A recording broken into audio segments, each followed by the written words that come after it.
here, freezing fucking cold King Lake, because fuck you apparently. But I'm joined by the man, the myth, the tale told across the stars, Mr. Travis Croft. How are you, sir? I'm fine and dandy, and unlike, I imagine, much like a great deal of our audience, I needed an explanation what the fuck Sprinkle was and why you were wearing it. My initial thought was he might have been wearing a Knuckles onesie from Sonic, but apparently it's from Critical Role. Particularly from Campaign 2. Of course it is, yes. Yeah. And you know all of that, of course. You know. I'm across my Critical Roles, Bizzo, after my deep and abiding love for Vox Machina, or whatever it was called, the cartoon. But there's one thing, you just got to be nice sometimes and go, let people enjoy things, despite the fact that it thoroughly goes over my head. I don't think you've ever said anything quite as old manny as that phrase. I used to be with it when they changed what it was. Now it scares me. Well, I find this I'm increasingly finding that happening to me, and it's frustrating. Like, you don't hit up the city very much, so you probably haven't seen them. But in and around the CBD now, we have a lot of these e-scooters everywhere that people can just jump on and use the phone and ride around everywhere. And I fucking hate these things. I fucking hate them, and I hate everyone who rides one. If you ride one, you're a bad person, and you should go down to the hall mirrors and have a good look at yourself. No, look. If people are like, oh no, they're really, good for the environment, for people to get around on, and they're easy, like they're more efficient and yada yada yada. But every fuckwit who drives past me at 20 k's an hour or whatever, however, top speed on the footpath with no helmet on, and almost bowling people over, and all my favorites is seeing two drunk people get on them together, because they're absolutely not designed for two people, and they're not designed to be driven while drunk.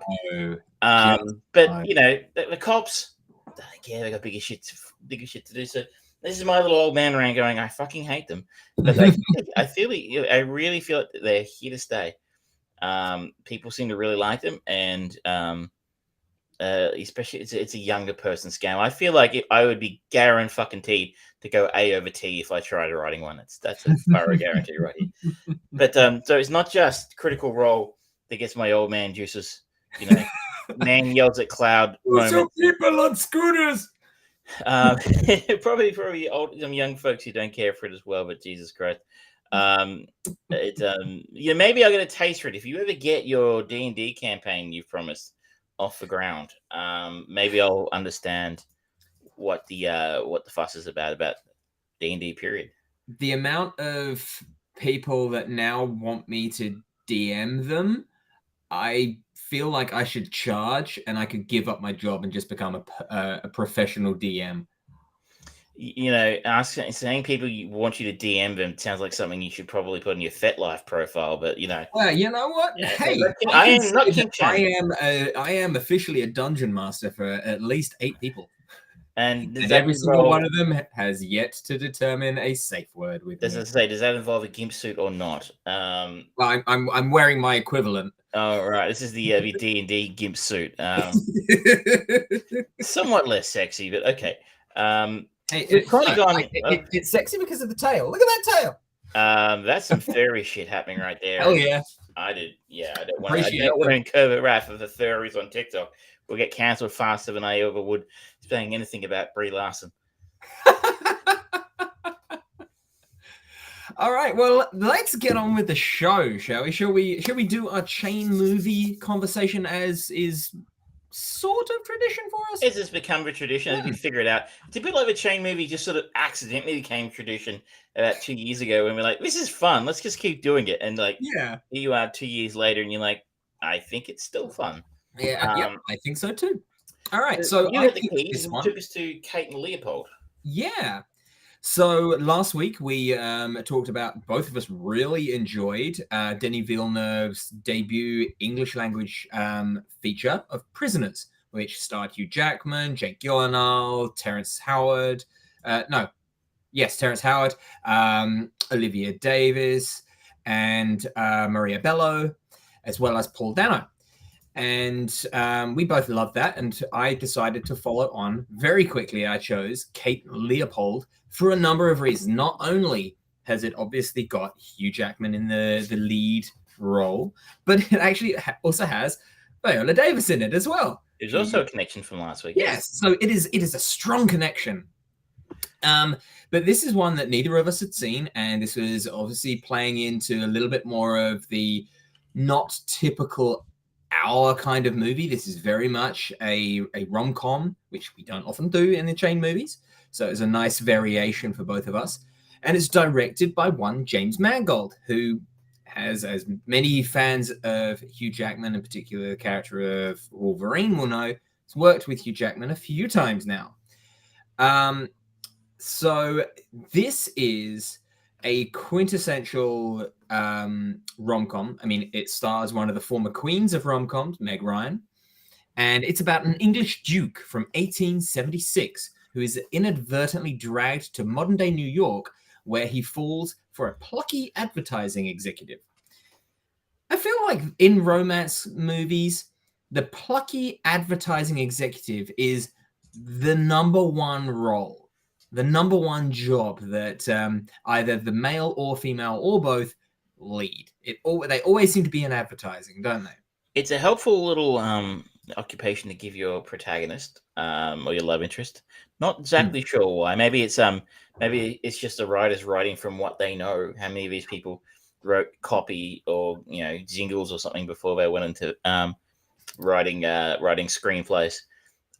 This is an interesting film in a couple of ways, and only a couple. Yes. I feel like this is the last gasp of the 90s rom-com.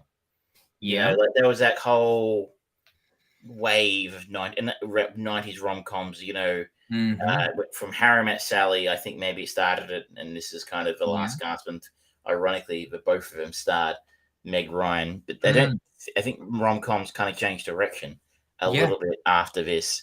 It really has that 90s style formula of rom-coms, and that's where those plucky advertising executives comes about. And I wonder if maybe that's a little bit to do with the fact that by the 90s we kind of accept, or it just become the late 80s maybe, it just became accepted that women in the corporate world was a thing. Yeah. Yeah, the career woman was kind of a growing and popular trope. And this is maybe where that plucky advertising executive becomes almost the norm in terms of romantic comedy protagonists. She's got to choose between her career and the man she loves, kind of angle, which is kind of here, but not really. But maybe I'm just sort of thinking while I was watching it, is that I feel like it's just such a thing these days that like you wouldn't even question it for a second. The whole career, it would just be not cool, I think, maybe to have that angle in a rom-com now. I feel like it's that overall rom-coms have evolved and they've matured in a certain way, where a lot of more modern rom-coms do actually have a slightly more serious note to them as well. Like if they were to make this right now, I think that there would be more of that the weight on Kate, and play a little bit more on the serious side of sacrificing yourself or your personal relationships for something, for work. The idea, I mean, back in the 90s, the idea of work-life balance, it was kind of unusual, and now it's something that every 6 months you get a corporate email come through. It's like, hey, we're promoting mental health week for our business, and don't forget work-life balance and all of that. 15 minutes extra in your meeting this week to cry. Yeah. It's now become something of a cliche, that idea, but to the credit of rom-coms and things, they do try and put a bit more serious. Like we talked about Crazy Rich Asians last week. Interesting. I'm just having a thought though. What was the last romantic comedy you saw, or you can think of? Crazy Rich Asians. And that's 4 years ago now. Yeah. I just did a quick search on 2020's romantic comedies. And of these films I have heard of, Lost City, don't think that's much of a rom-com, but it's kind of is. The French Dispatch, that's a Paul Thomas Anderson rom-com. Don't know about that, but okay. And the other one in here I've heard of is Licorice Pizza, which I watched about 2/3 of and had to stop because it was unbearable. But in fairness, 2020s are only 2 years old, and it's been an odd 2 years. But I'm like, I guess it's kind of a genre that has maybe out of fashion right now. Yeah, it's kind of like the teen comedy. We've talked about it, that American Pie style comedy, the Animal House and not Groundhog Day. But that genre of comedies has very much kind of fallen to the wayside. Yeah, I don't know. It just, for whatever reason, studios don't seem to really push them as like. Well, actually, you know what? I reckon the thing that killed them is the rise of Marvel. Frankly, well, I mean, superhero films have just takes up so much space in the market now, and just it's franchise films take up so much space in the market. Yeah, and it's really hard to gain good press on a movie, even if you've got a budget of 50 million. And let's face it, if we were using actors of modern day variations of Meg Ryan and Hugh Jackman, they can command a good amount of money. And it's not going to be a cheap movie to make regardless. You'd probably be able to maybe squeeze it through with a couple of famous leads for 50 million.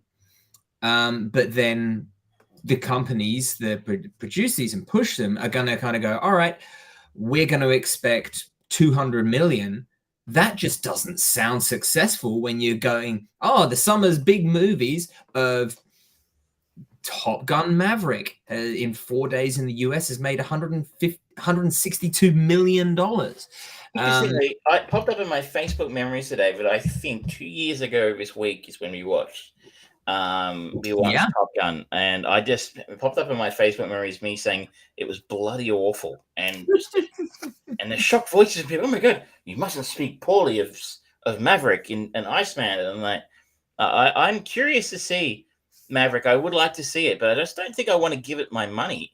As an interesting note as well, Top Gun was our fourth movie in chain movies. We had the Streets of Fire, then we had the Philadelphia Experiment, but I can't remember the other one.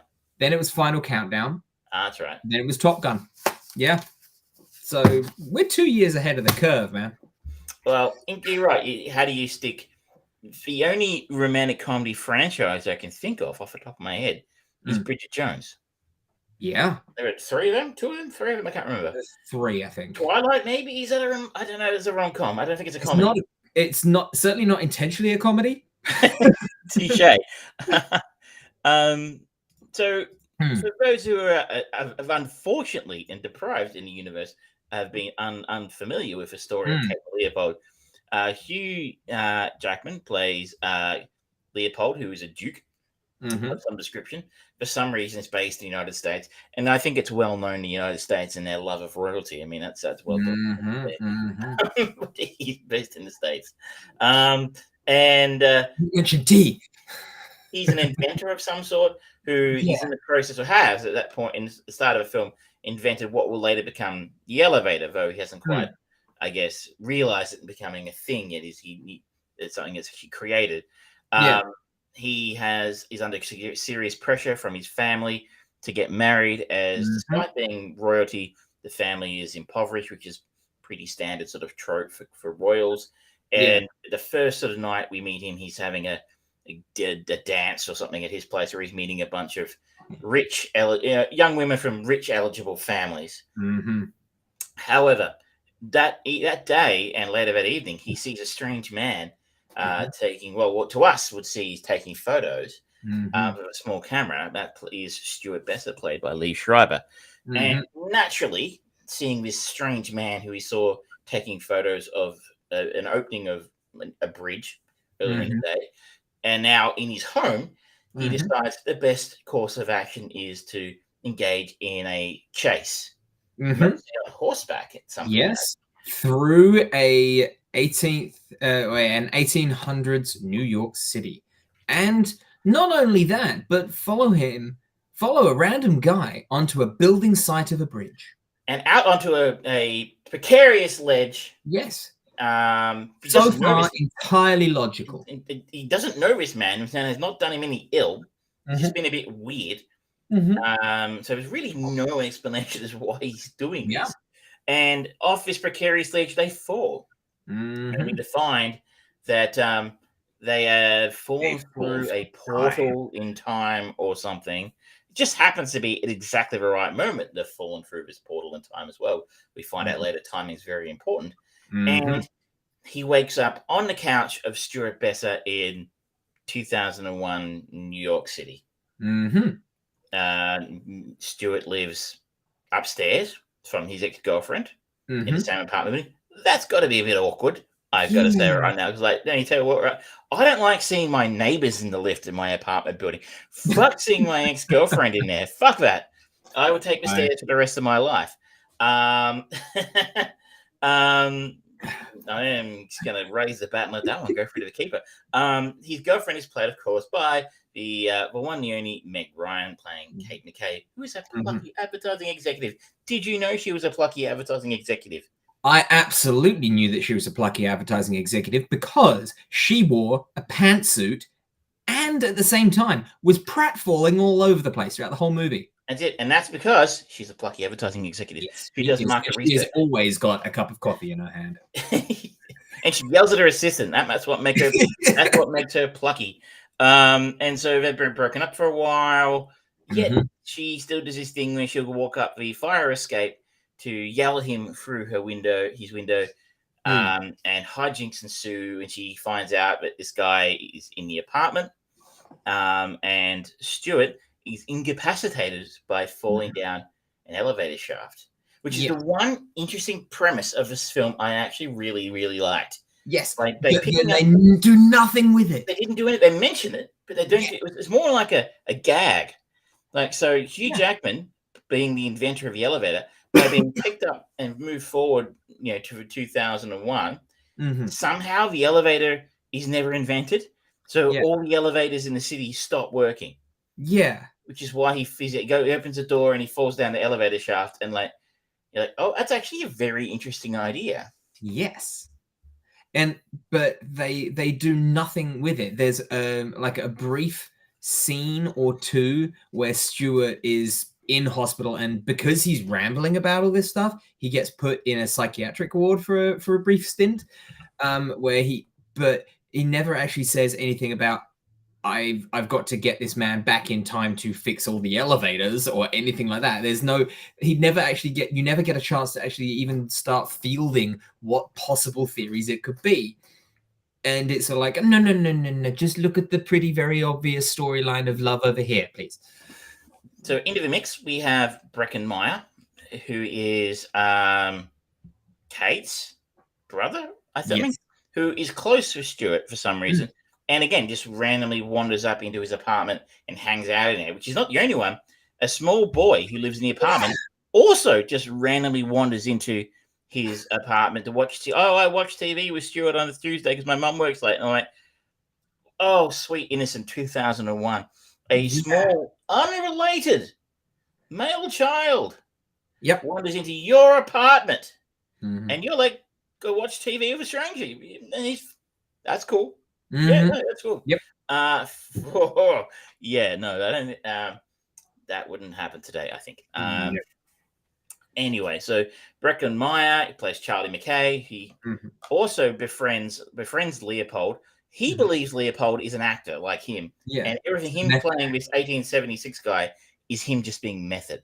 Yeah, which again, I think that's kind of a fun way of having that character, but Charlie doesn't come across as stupid enough for that to be the case. And he's also not pretty enough to even go into the the Derek Zoolander level of farcical dumb guy.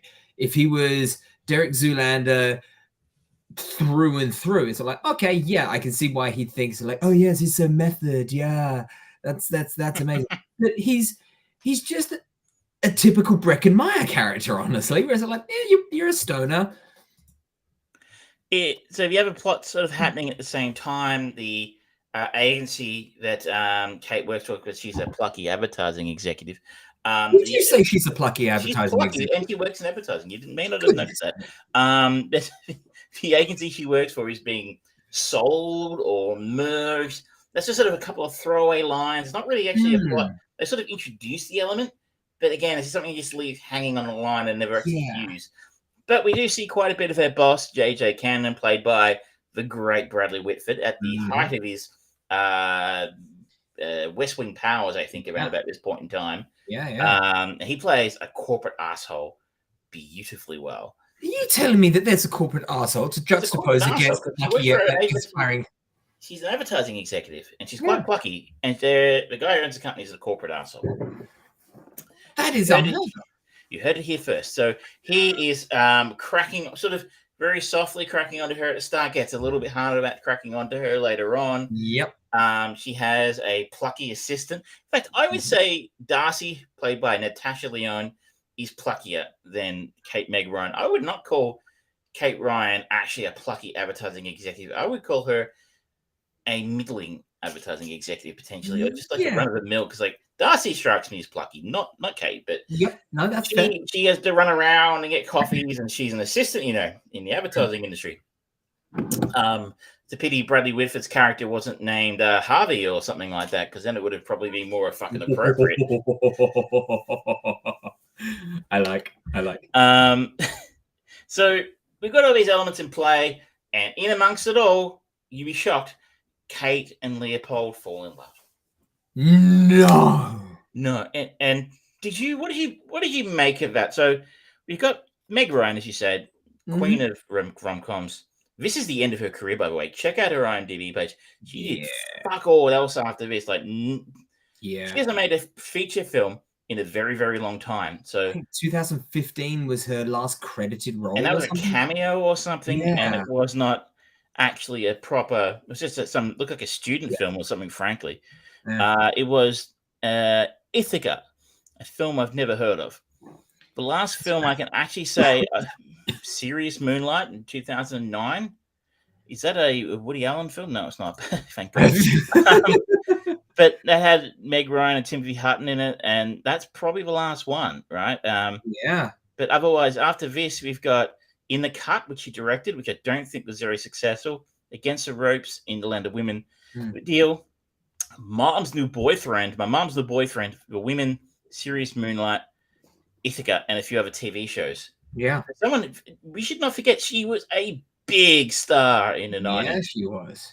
Before Kate and Leopold, we had Proof of Life, You've Got Mail, City of Angels, Addicted to Love, Courage Under Fire, French Kiss, IQ, and A Man Loves a Woman. Like, this is all rom-com, but she was a big, big star. Yeah. But this is Meg Ryan just doing Meg Ryan, I think. How did you go with Hugh? Well, this was as one career ends, another career begins, essentially, in this case. This was a year after he had debuted to the world as Wolverine in X-Men 2000. And I think that is the primary reason this was one of Meg Ryan's more successful box office takings, because people just wanted to see more of Hugh. And this is definitely more Hugh's show as a movie. But at the same time, there is no chemistry between the two of them. It is very basic, very standard. It's, as you say, it's Meg Ryan doing Meg Ryan, and she's adorable in very basic, generic fare. And Hugh Jackman is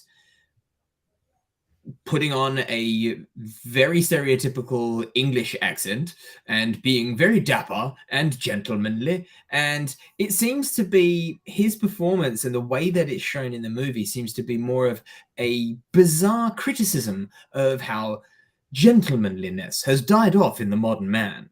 It is, isn't it? He is one moment where he coaches Breckin Meyer's character through how to woo a woman who he's got a crush on.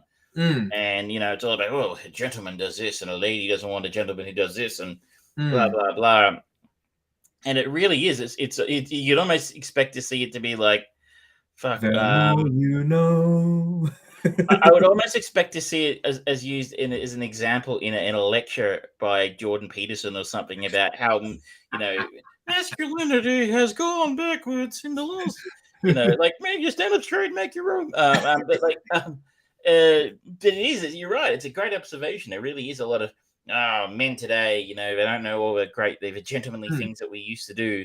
Sexual harassment and marital rape and all those cool things from 1876 or tops. That's the thing. The four males in this. You've got the asshole boss. You've got the socially unusual Doc Brown light character of Stephen. You've got the dumb stoner brother, and then you've got the one person that actually seems to be able to engage his brain and be a nice guy. It's like, well, yeah, if that's Meg Ryan's pool of types of men that she can meet in her life, yeah, I can see why she'd easily go with Hugh Jackman. But it's like, okay, I don't get. It's a weird movie when you kind of go into it and just try and break it down, because they've, as you said before, there's sort of like they plant these brief little things of sort of like, the elevators are disappearing, and there's a merger that's putting a bit pressure on. We're not going to do anything with those. We're just going to tell a very basic story here. Howdy, the Fresh News 24/7. Good to see you. Thank you for commenting. If you listen to the audio version of this and you'd like to be acknowledged or ask a question, you too could be at Fresh News and watch us live on the YouTubes and the Twitches and the Facebooks and various things at 7:30ish Australian Eastern, very wintry times right now. You're right. I thought Hugh pulled it off pretty well. Hugh's very watchable. My God, he's so handsome when he was a young man. Yeah. I think one of the things I found myself thinking while watching is like missed opportunity that he never played Bond, because I think he would have made a remarkable James Bond. Can you imagine, add the gentleman character we saw this week to the Bull at the Gate character we saw last week in Prisoners? I think you'd have a very interesting James Bond character there. I like that. I like that. Too old now. He's 53, unfortunately. Well, that's not stopping people still pushing for Idris Elba. Look, I think he would be an amazing choice, but Idris would be great too if they decide to go in that path. Or that's true. I'm sure that the Broccoli's and the Amazon people will. This was also kind of at the point of Hugh Jackman's career where people were kind of half expecting him to be this new generation's Harrison Ford. He had successfully gotten into the X-Men and the mutant superhero things with Wolverine, and then he was kind of, people were saying, Van Helsing is going to be his Indiana Jones character, and that movie tanked because it was shit. But he was also playing around with some of these rom-coms and starting to get into some more serious stuff,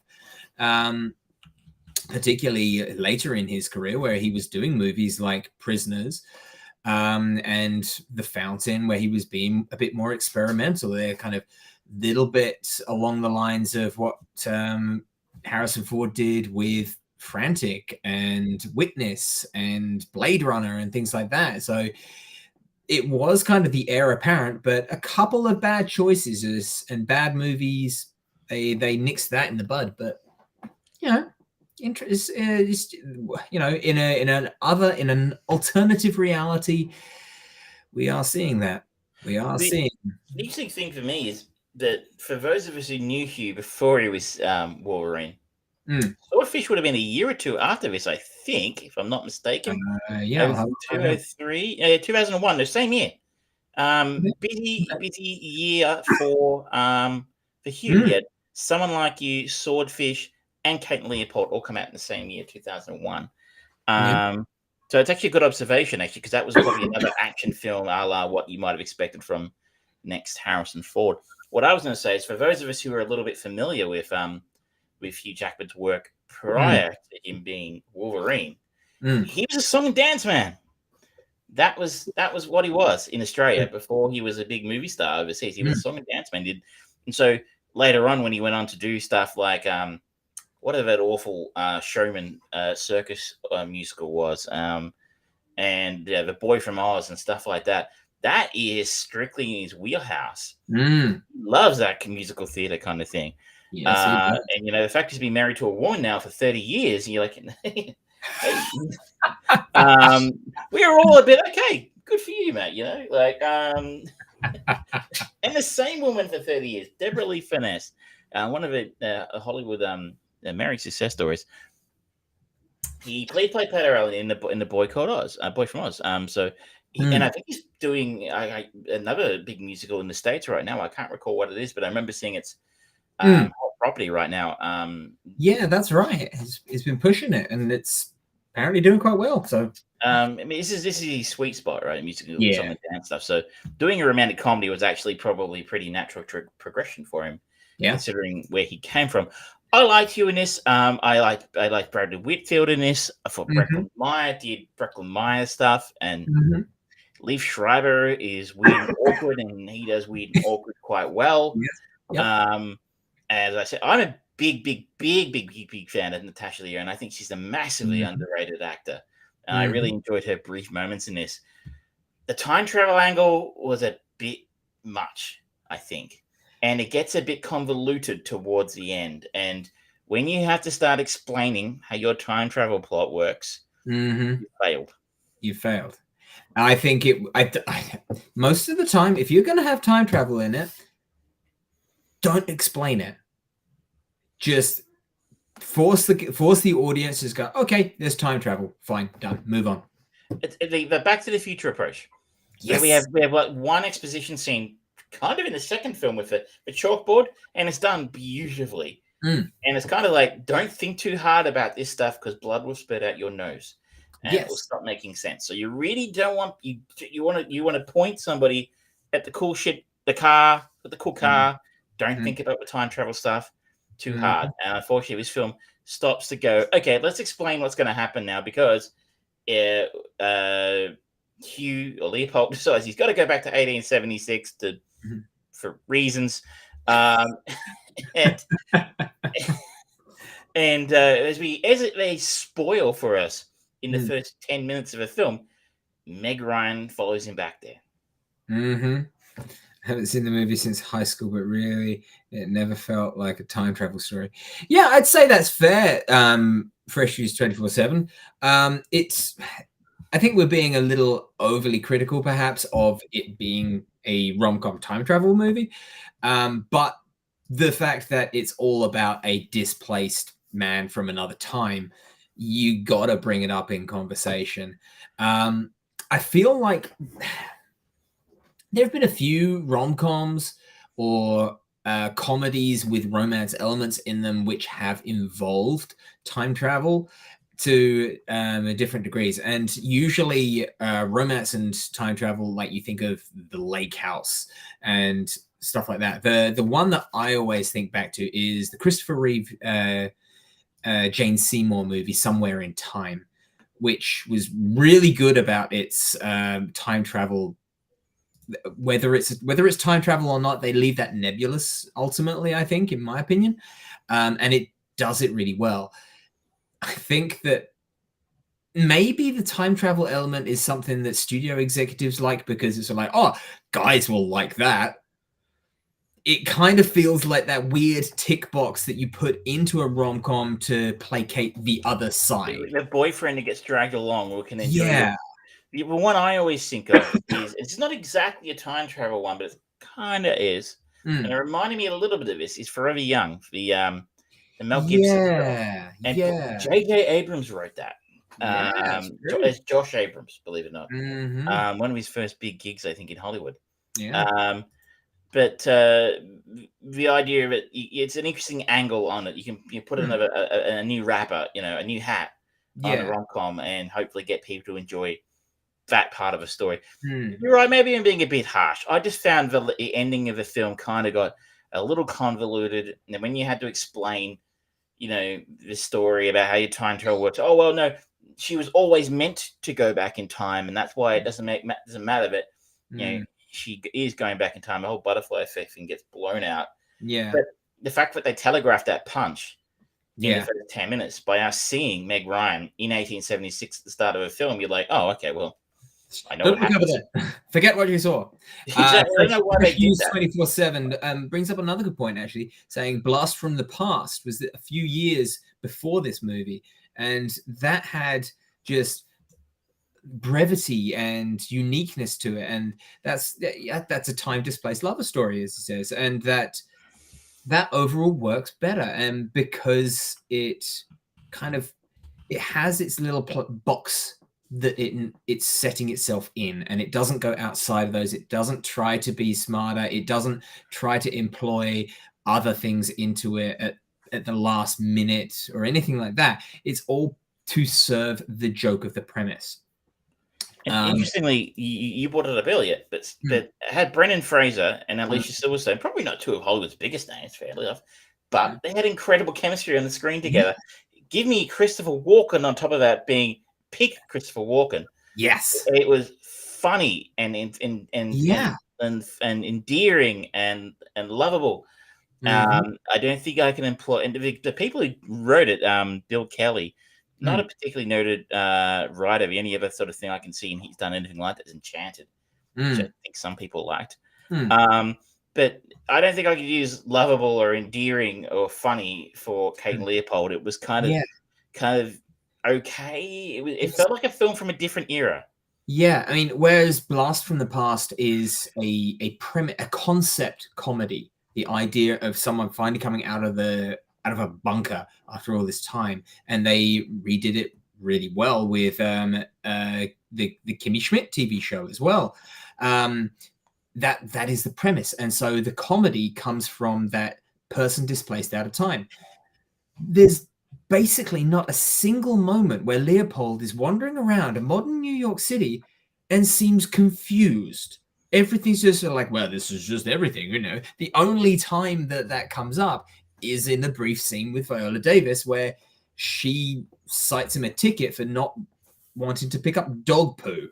I don't know, and that was the most inaccurate part of a film altogether. New Yorkers do not pick up dog poo. I'm sorry.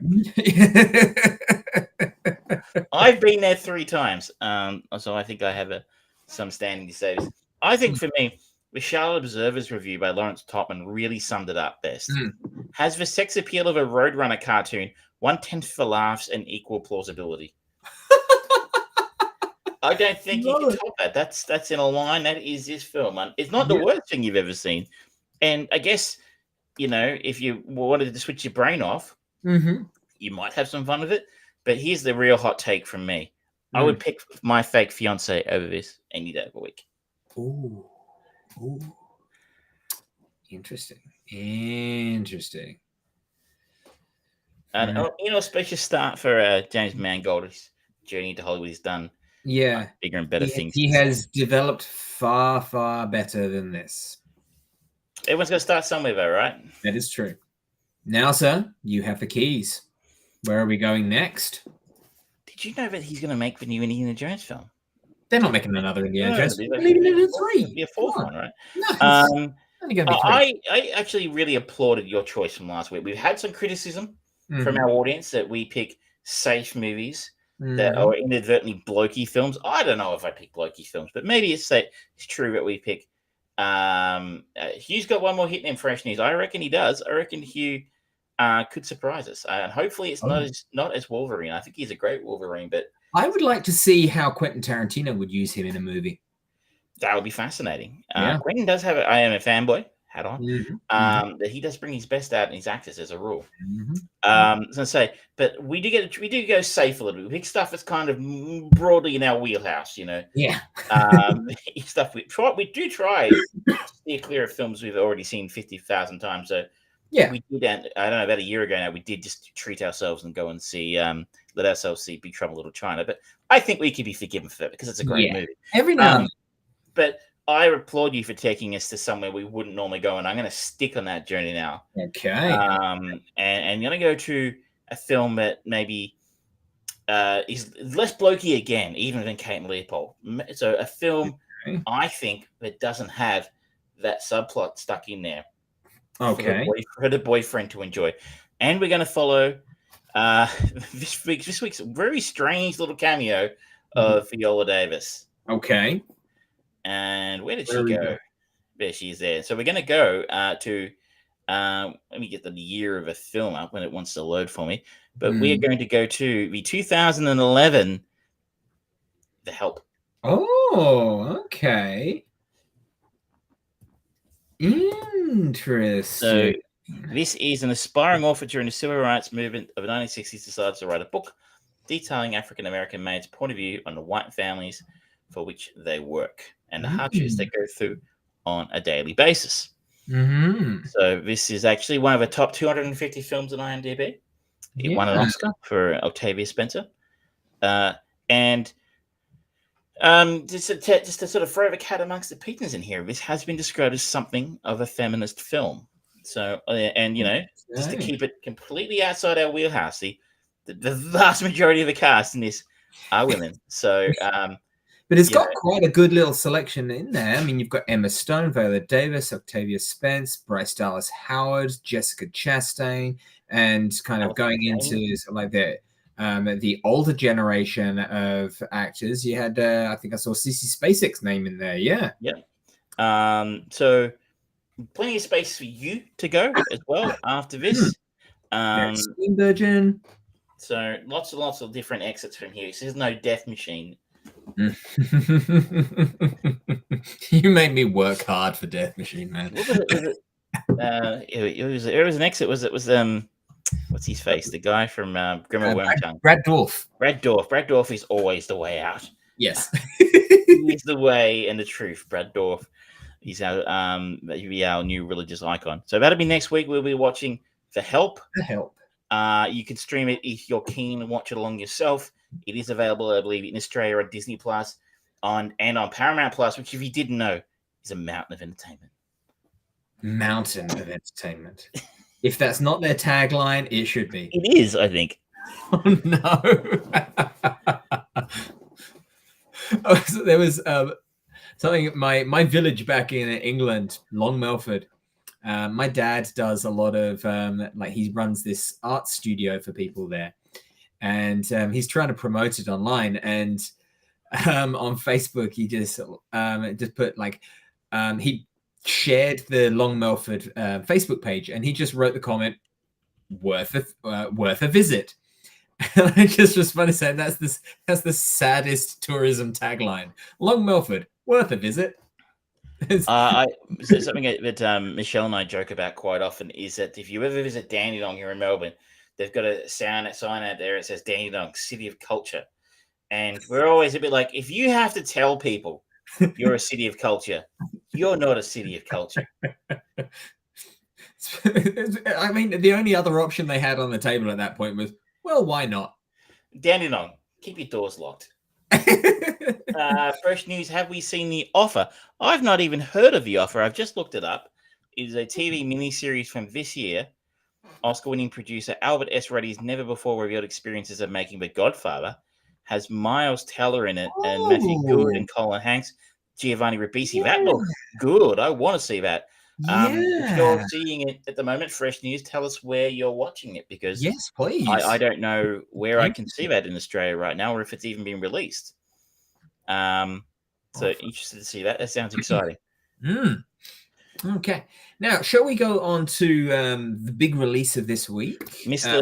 Kenobi? Mr. Kenobi, yeah. Obi-Wan Kenobi back on our screens after, nearly 20 years? Yeah, well, it would have been the Revenge of the Sith, right? 2003? No, it'd be about 2005, 6, right? Anyway, so we have Ewan McGregor back in the role. 2005. I find it very strange, personally. I'm like, Disney fucked for sequels so badly, people are now nostalgic for the prequels. Yeah. That's revisionist history, huh? Or maybe it's me being a little uncharitable. Maybe it's also the fact that the generation who grew up with those films as their Star Wars films are now of age. And, that's true. That's why we hear so much about them. And why people are so excited to see Ewan McGregor back as Obi-Wan Kenobi. Personally, and I Peter always thought he was Christensen back as Darth Vader. Come on. Oh, very mysterious, fresh news. Very. I can't tell you where I'm seeing it, sadly, but I will take your recommendation and keep my eye out for it. I believe. Here we go. Apparently, it will be available or is available potentially on Paramount Plus, which, if you didn't know, is a mountain of entertainment.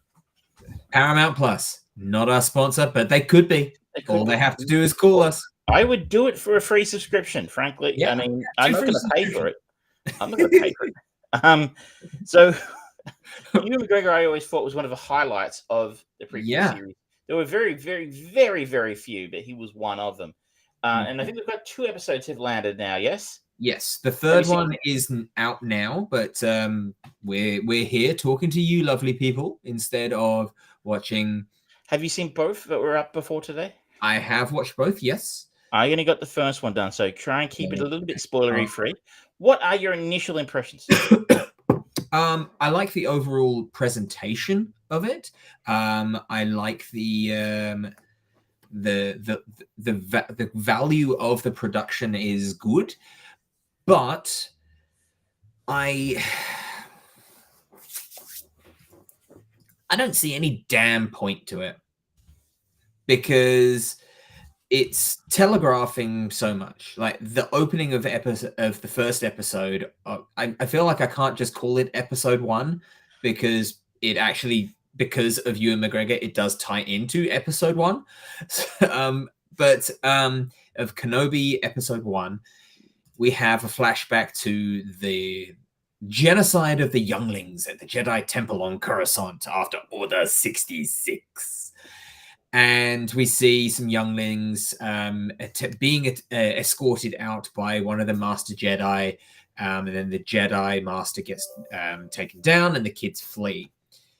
I feel like that's far too much of an obvious, all right, well, these Inquisitors that we're meeting are clearly going to be former younglings. And particularly... what's the name of Inquisitor Reva, also known as Third Sister, Moses Ingram.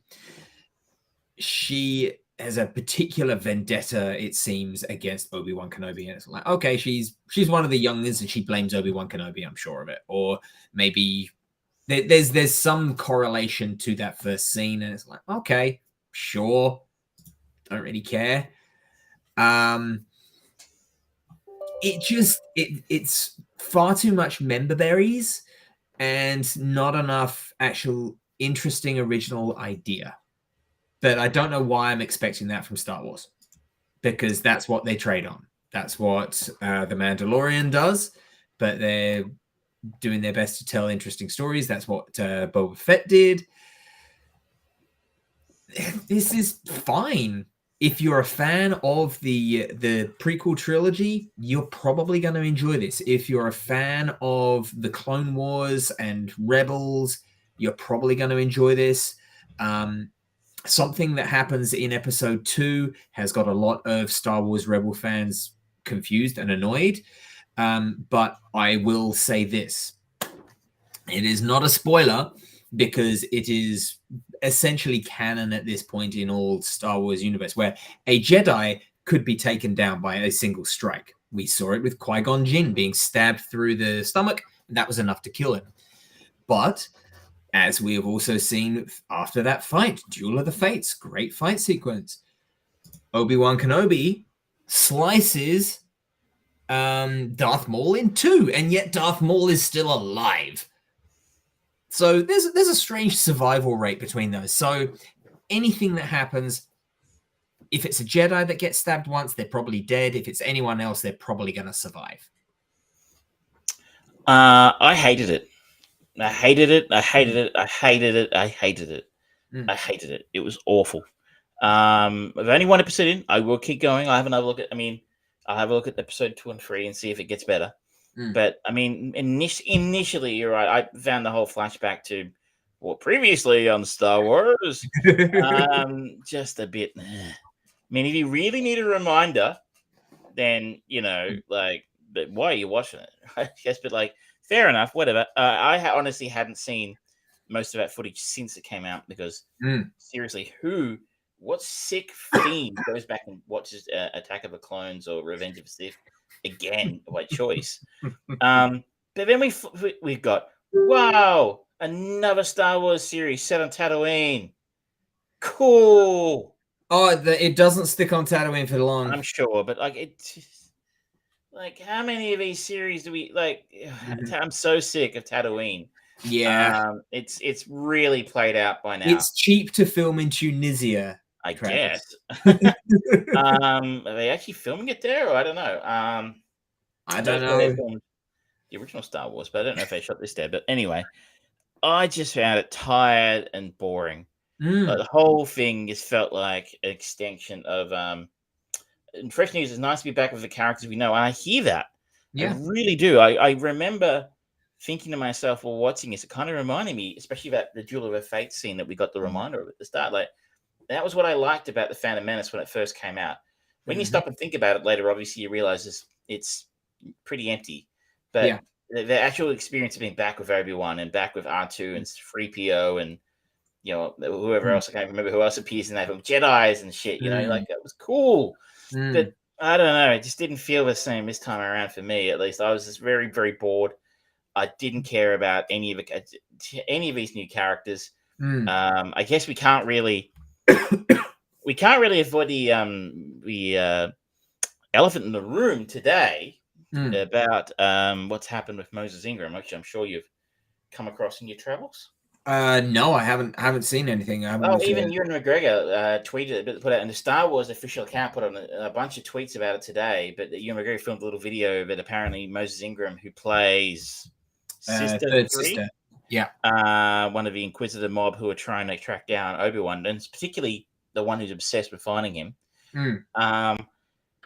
She's been copying a shit ton of racist abuse online on Twitter and DMs and stuff like that. This is Kelly Marie Tran, Mark II. Yeah, it's Kelly Marie Tran from the Last Jedi.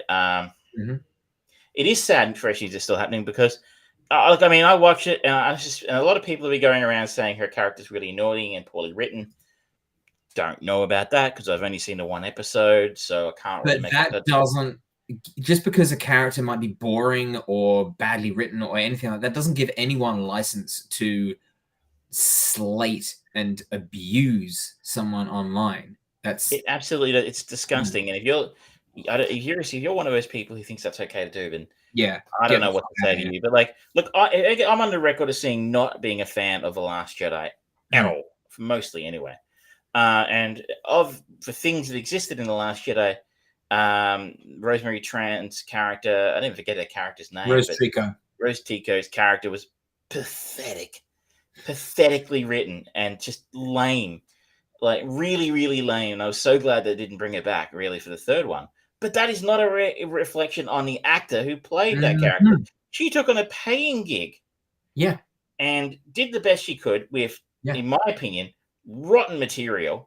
But that's not her fault if it's rotten material. You're not going to take on a paying. Someone says, "Hey, you want to see a Star Wars movie?" Fuck yeah, I'll be up.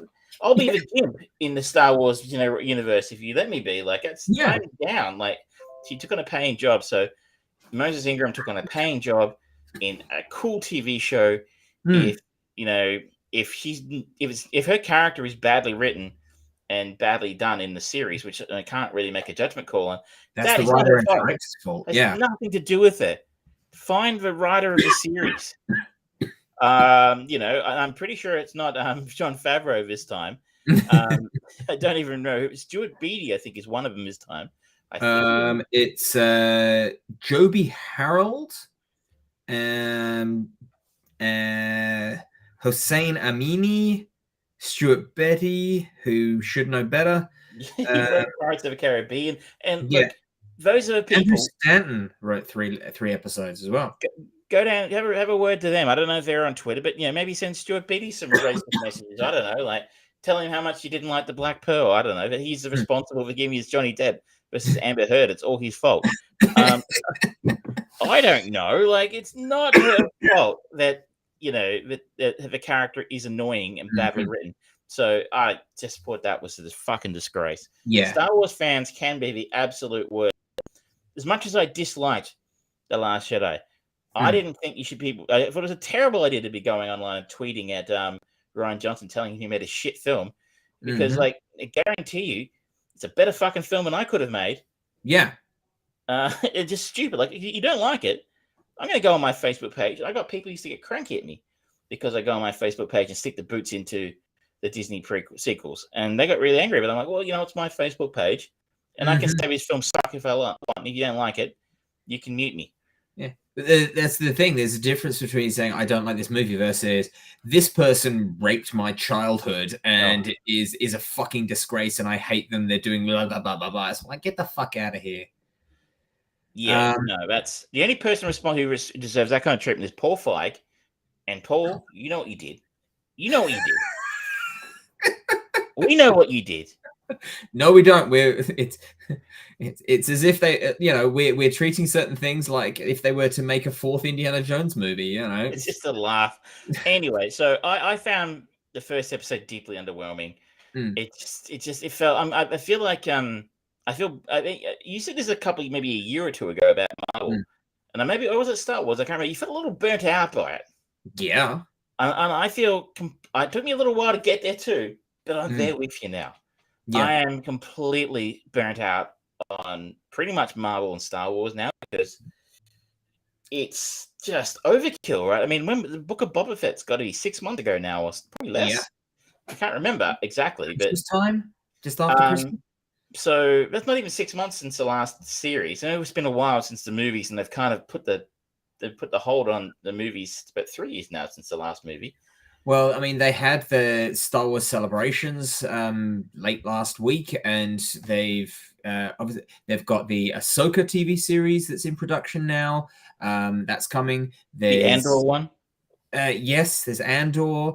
I think they've actually greenlit 2 or 3 other movies that are coming out, and they've got a sequel to Jedi Fallen Order that's coming out as well. There's Knights of the Old Republic remake that's happening. There's so much Star Wars stuff in the pipeline, and it's like, all right, well, that's a lot of stuff that I'm not really going to be paying much attention to. It's just, I mean, they're not making it for me, and that's fine. I think this is not exactly for a young audience. This is not exactly children's television. The way that say, I'm looking at it now. I'm guessing that Miss Marvel will be aimed at a younger audience than anything else Marvel's done. So that looks like a kids show to me, which is perfectly okay. Yep. A little bit like the way Star Wars Rebels was a kids show. I'm guessing because it was a cartoon and cheaply made. Like this isn't strict. You've got to do your homework to watch this. Yeah. But I'll tell you, without going into spoilers for episode 2. Sorry, is that real? Don't forget the Goonies inspired Star Wars show with Jude Law. Is that a thing? Oh my god. Oh yeah, I remember reading something about that. Yeah. I don't know how I feel about that. I may have just got a gallbladder stone from it, but at the same time, it might just be my bad pizza. There another kind in King Lake? No. I get to. There's one thing I could do to get me behind a Goonies-inspired Star Wars show, and that is hire Kwan. Bring it back. Yes. Bring him back, man. Just get him involved. Just get him involved because he's a fantastic bloody guy. So for episode 2, without going into spoilers, we get a lot more of young Leia. And we get much more of Third Sister. And I would say whoever decided to build her character and her character archetype, they clearly are fans of the Underworld movies. There are fans of the Underworld movies? Well, Siren Divine, shout out to you. She's a big fan. And whilst they are perfectly fine movies on a very base level, the physical actions of the way that they get Third Sister to perform, shall we say, where she's sitting on the edge of a building and does somersaults and things like that off of it. It's like, that's straight out of Kate Beckinsale's Underworld right there. And unfortunately, we've got another annoying child in a TV show. I've always been this big fan of saying, if you're going to rip someone off good, you know? Like, I remember years ago when Wolfmother first started releasing records, and I'd be like, oh, just like Def Leppard. Sorry, Led Zeppelin, sorry. And you go, well, you're going to rip somebody off, make it the best. Yeah. Right? So Underworld is not the best, though. So if you're going to rip something off, Underworld, and I think even Kate Beckinsale on that cat suit wasn't enough to get me to watch an entire one of those.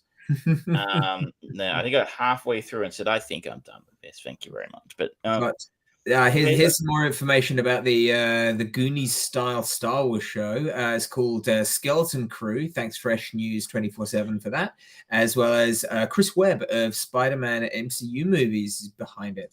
Okay, well, he's done quite well there, so maybe they're getting good talent in. And yeah, I had a look at the trailer for the new Willow show, and it looks so generic fantasy. I don't care. Maybe Disney had just hired the worst people for trailers, because their trailers are consistently trash.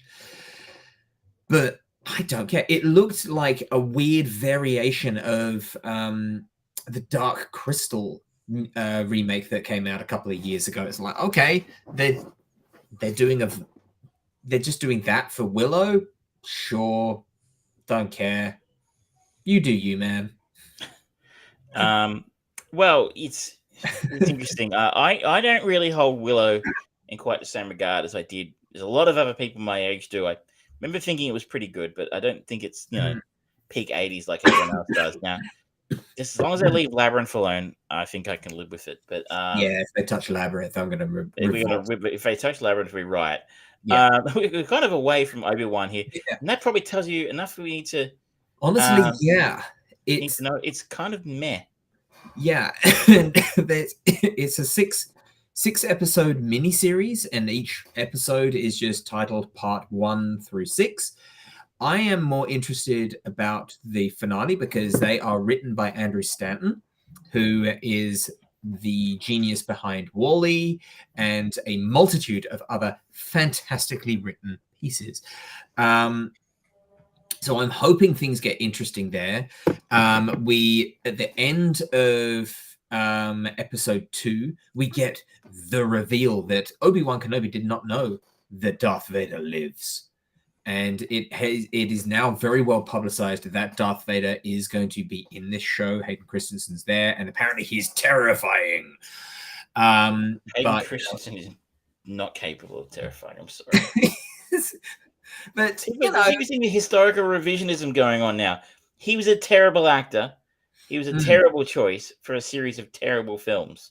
His only relatively good role that I have seen him in was in Shattered Glass. Shattered Glass is a good film. I've never seen him in anything else. Yes, Fresh News 24/7. What the fuck is Flea doing in Star Wars? It was a strange choice. I'm like, oh, that's Flea. What? It's so weird. It's as weird as having Bill Burr in The Mandalorian.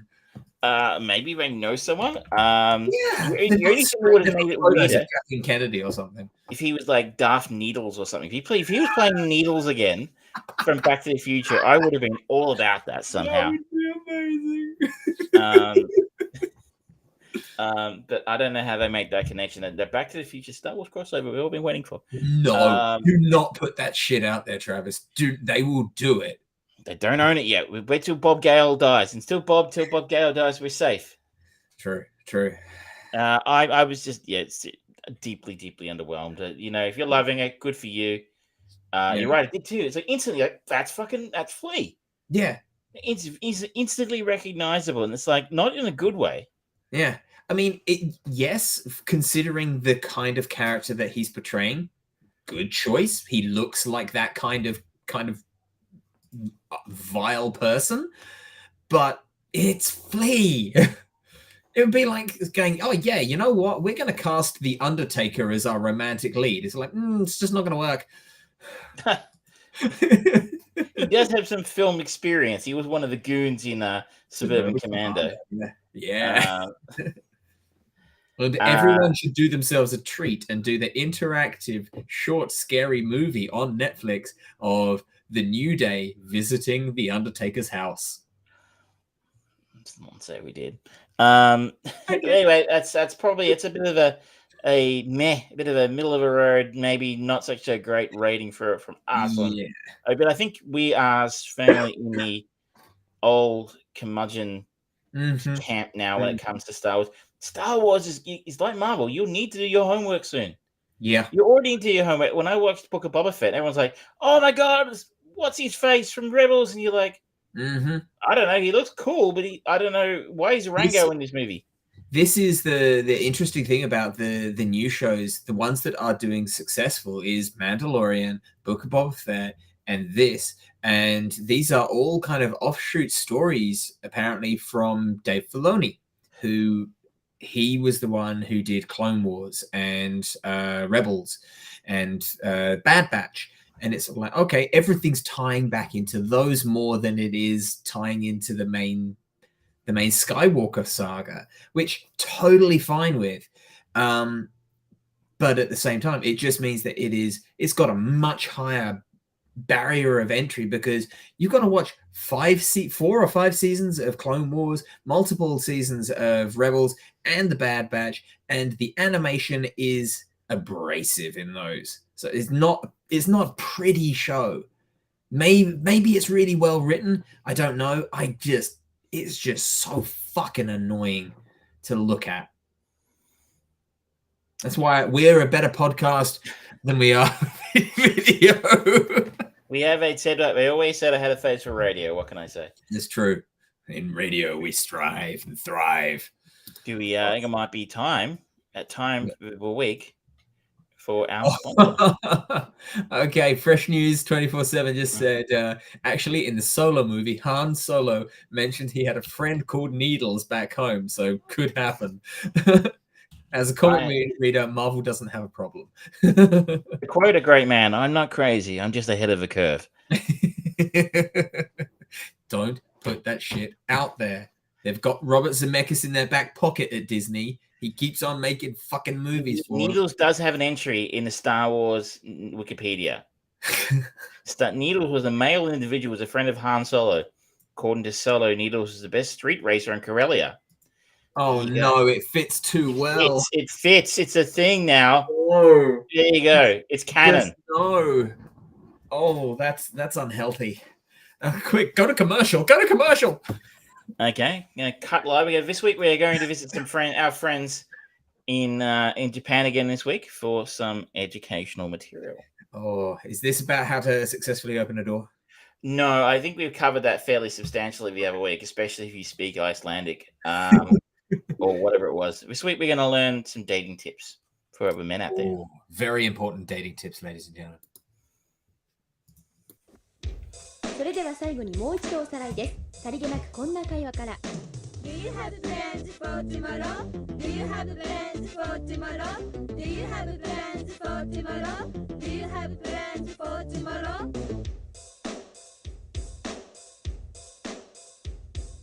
Do you have plans for tomorrow? Do you have plans for tomorrow? Do you have plans for tomorrow? Do you have plans for tomorrow? 若者らしく爽やかに。Will you go out with me tomorrow? Will you go out with me tomorrow? Will you go out with me tomorrow? Will you go out with me tomorrow? Will you go out with me tomorrow? Will you go out with me tomorrow? Will you go out with me tomorrow? Will you go out with me tomorrow? デートの常識です。I will pick you up at your place. I will pick you up at your place. I will pick you up at your place. I will pick you up at your place. さりげない褒め言葉。You look sensational. sensational in that dress. You look sensational in that dress. You look sensational in that dress. You look sensational in that dress.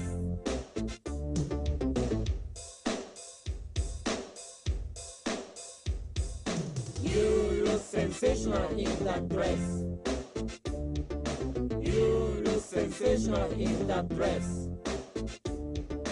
You look sensational in that dress. You look sensational in that dress. 彼女のことをもっと知りたいとき Are you serious about anyone? Are you serious about anyone? Are you serious about anyone? Are you serious about anyone?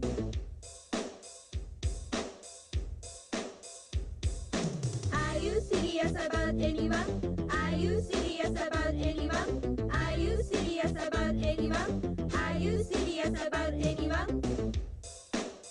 思い切って告白するときは I want us to be more than just friends. I want us to be more than just friends. I want us to be more than just friends. I want us to be more than just friends.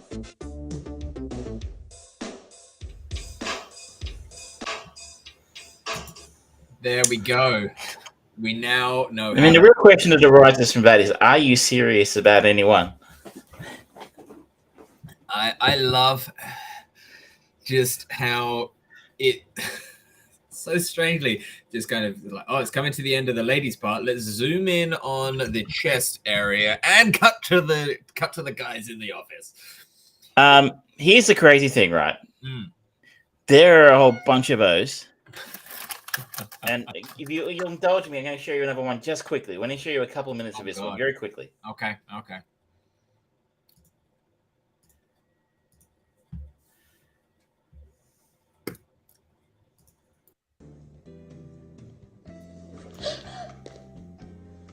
Shut up! Don't say a word.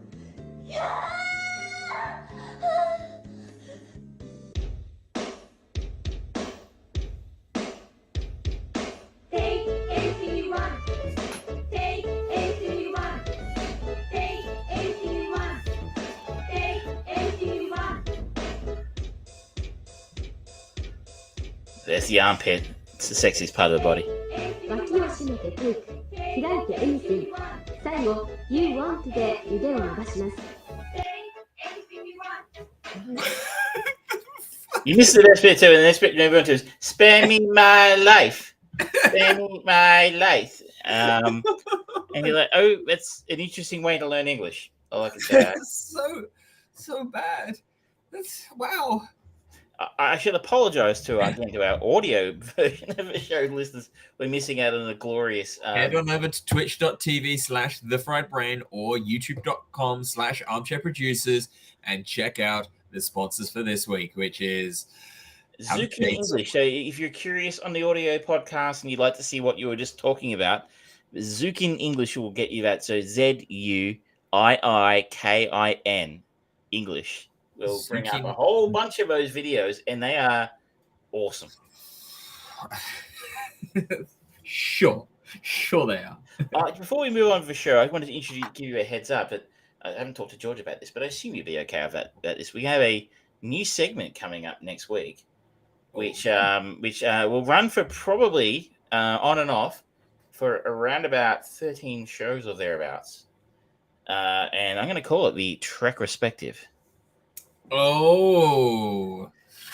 So for the uninitiated, which is everyone except George, I made a bet with my partner in December last year about lockdowns. Melbourne, as those of you who are long-time listeners, we were locked down for a long time over the last couple of years. We were one of, if not the most locked down cities in the world. Yeah. That's just how we roll. And we made a bet in December about whether or not there would be more lockdowns over the coming 6 months. She bet that there would be more lockdowns. I said there would not be more lockdowns. We are now the 1st of June, and there have been no lockdowns in Melbourne subsequent to that bet. If I lost that bet, I was going to have to watch every episode of all seasons, which might be 7 seasons of Community. I can't remember. Every episode of Community ever made. However, because I didn't lose a bet, I'm not doing that. Though I don't mind Community. It probably would have been all right. But she lost the bet, so she's now going to have to watch every single one of the Star Trek movies made today. No fan movies. That's impressive. Believe it or not, there's a less hours invested in those Trek films than there are in Community episodes. There's 110 episodes of Community, for clarification. Yeah.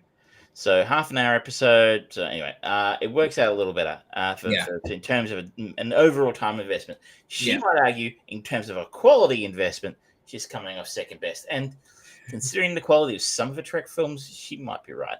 Mm-hmm. But anyway, so what we're going to do as well, so we'll have a new segment beginning next week. We'll be doing a pre-recorded segment of her thoughts, maybe 5 minutes or so, and on what she thinks of the Trek films as we move through the 13 studio films that have been made to date in the Trek universe. And for the first time she's ever seen, it might be some of the first Trek she's ever seen.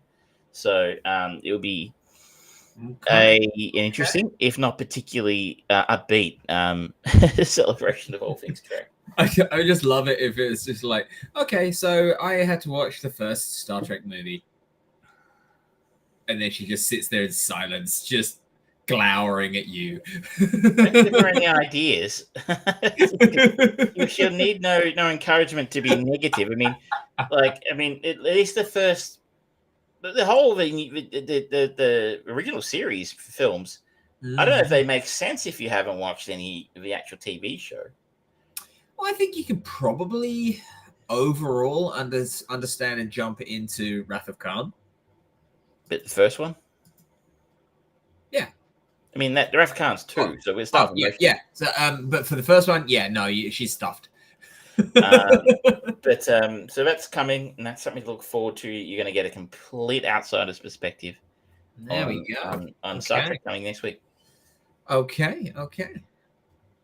Well, following off of that, I want to just quickly talk about something else that came out on Disney Plus. I know that you haven't watched it because this is definitely not your kind of movie, but it is a movie that has absolutely no damn right being as good as it is. And that is Chip and Dale Rescue Rangers. Now, don't be so sure. I did pause this last night and thought, I'll give that a look at some point. Okay. I heard it's very good. It is really good. It is. It's just so bizarrely funny and considered, and it uses Ugly Sonic from the first trailer, from the first Sonic the Hedgehog movie, where he had the human teeth, and they make a joke about it, and they keep on. So like every time someone talks to him, it just kind of slowly they zoom in on those human teeth in the blue hedgehog's mouth, and there's and everyone just quivers. But 30 years after their popular television show ended, chipmunks Chip and Dale live very different lives. When a cast member from the original series mysteriously disappears, the pair must reunite to save their friend. And that is a very typical Chip and Dale episode story. But this does so well at bringing elements of Who Framed Roger Rabbit, elements of genuine top quality parody movies that we don't get anymore. I'm talking like the first Naked Gun movie, Airplane, Flying High for those. The Zucker Brother films. Yes. And there's just in jokes, and it doesn't just use like, this is the movie that Wreck-It Ralph should have been, or Wreck-It Ralph 2, where it's like, look at all these other video games characters. This is so wonderful.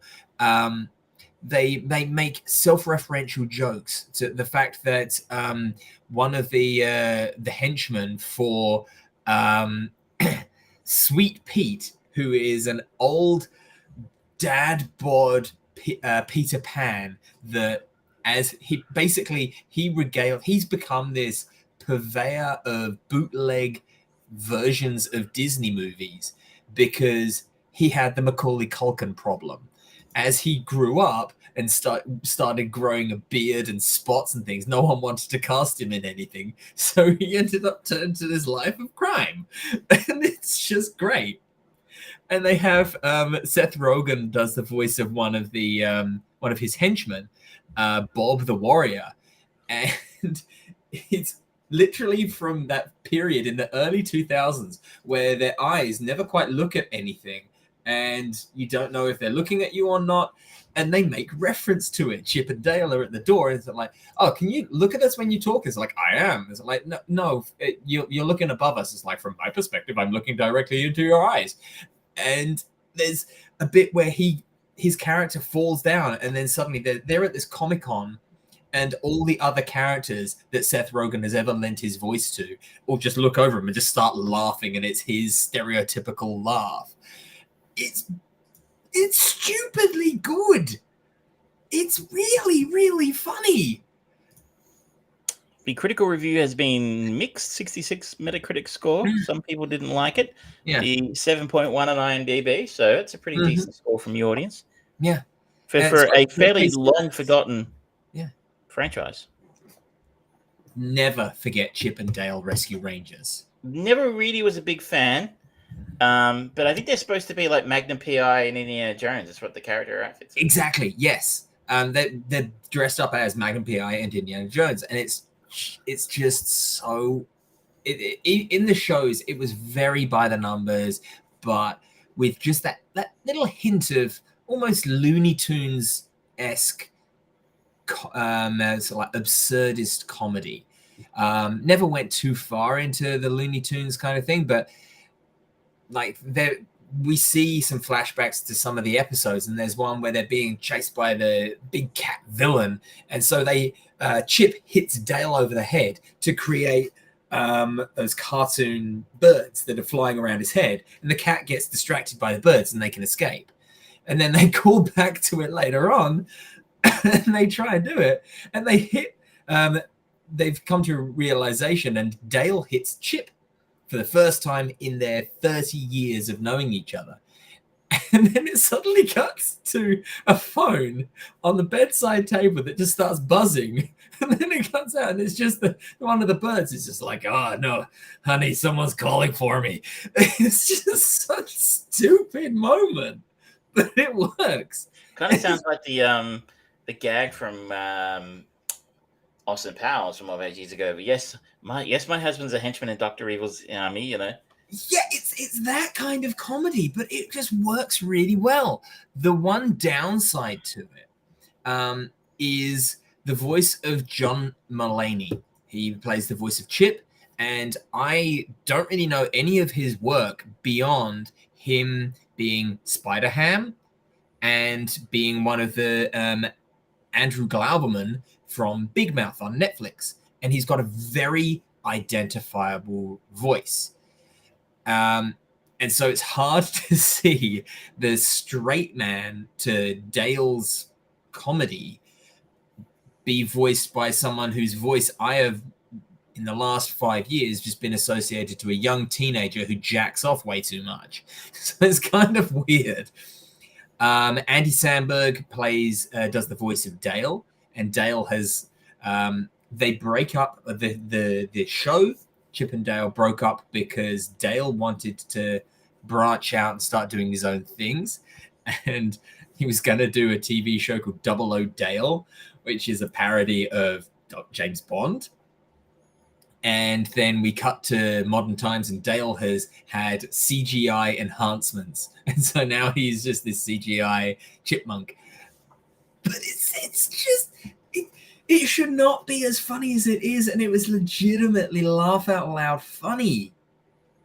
This took me right out of. It's always nice when that happens, isn't it? Yeah. Nice to be surprised. It doesn't happen much anymore. Yeah.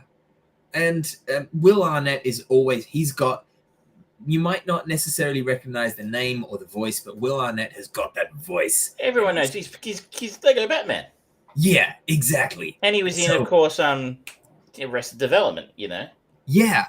So he just excels as Sweet Pete. He is. You got a great cast. You got Will delicious. Arnett, Eric Bana, Keegan-Michael Key, Dennis Haysbert, J.K. Simmons, Yeah. Akiva Schaffer. Mhm. It's a pretty solid cast. Yeah, it's really good, and it especially after I think 2 or 3 weeks ago I watched Space Jam 2, and I've always been a fan of Space Jam. Space Jam 2 is a pale imitation. I never saw the first one, so again, it's one of those films that it surprised me in the last few years about how popular it is. When I guess the younger generation, yours and maybe a bit younger, who grew up with that as one of their films, sort of became old and they're sort of reminiscent. It's become nostalgic for them, and I'm like, but I heard the sequel was god awful, like one of the worst films of the year.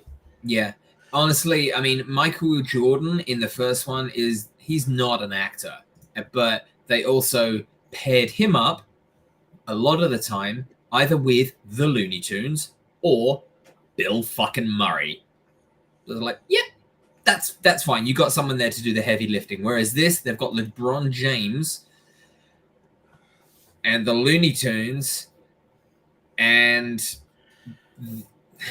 it doesn't work. It just doesn't work. It comes off bad. So I'm glad that Chip and Dale came out and had the mix blend, not only of the 2D animation and real actors, but the 3D animation, and it just being a part of life. It was not the like separation of church and state that we saw in Who Framed Roger Rabbit. This is just tunes are ingratiated into society. They are just part and parcel of it. And it was great. It was like, yep, that's all you need to know. Move on. It's a glowing endorsement there, and it's on Disney Plus now. Yeah, it was fantastic. Absolutely loved it. It's been a Disney Plus kind of week for me because I after watching an hour of very boring Obi-Wan Kenobi, was very nicely surprised to find that I was able to watch the new Danny Boyle miniseries Pistols on Disney Plus. Okay. And of course, the pistols in question are the Sex Pistols, the iconic 70s punk rock pioneers, provocateurs, whatever you choose to call them.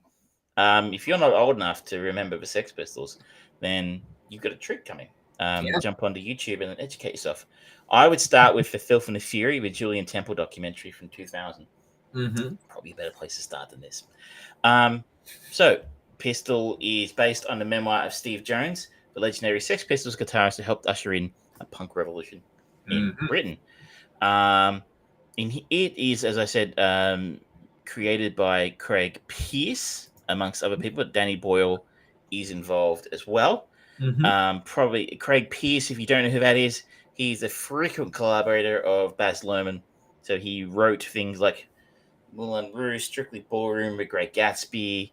He wrote Romeo and Juliet, which is a nifty little trick, considering I thought someone else wrote that, but I don't. There was apparently Bill Shakespeare Esquire. He was plagiary, something like that. I don't know. I'm sure the Writers Guild had something to do with that, right? Yeah, based on an idea by Anyway, Danny Boyle directed some of his episodes, and not all of them. Episode 1 and 2, I think he did. Okay. So here's the thing: I really enjoyed the first 2 episodes of the show.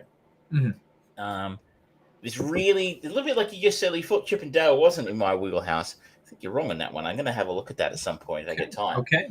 But this is in my wheelhouse 100%. So I like punk music. I enjoy the era. I enjoy the Sex Pistols music. I've read books about them. That Julian Temple documentary I mentioned a few moments ago is a fantastic documentary that I really, really enjoyed. And just movies about rock and roll and popular music and popular culture. These are all things that I enjoy. So it's very much in my wheelhouse. So keep that in mind with my recommendation that say, based on the first 2 episodes, it's worth a look. Is it only the first 2 episodes so far? I think there are more. I don't know. I think they might have all landed. I'm not sure. But Okay. they certainly was offering to let me watch episode 3 last night when I had to go to bed. Yeah, it's like all 6 episodes are available. Worth noting, however, it is not perfect, and there are some drawbacks and things you should probably be aware of depending on where you stand on such things. Okay.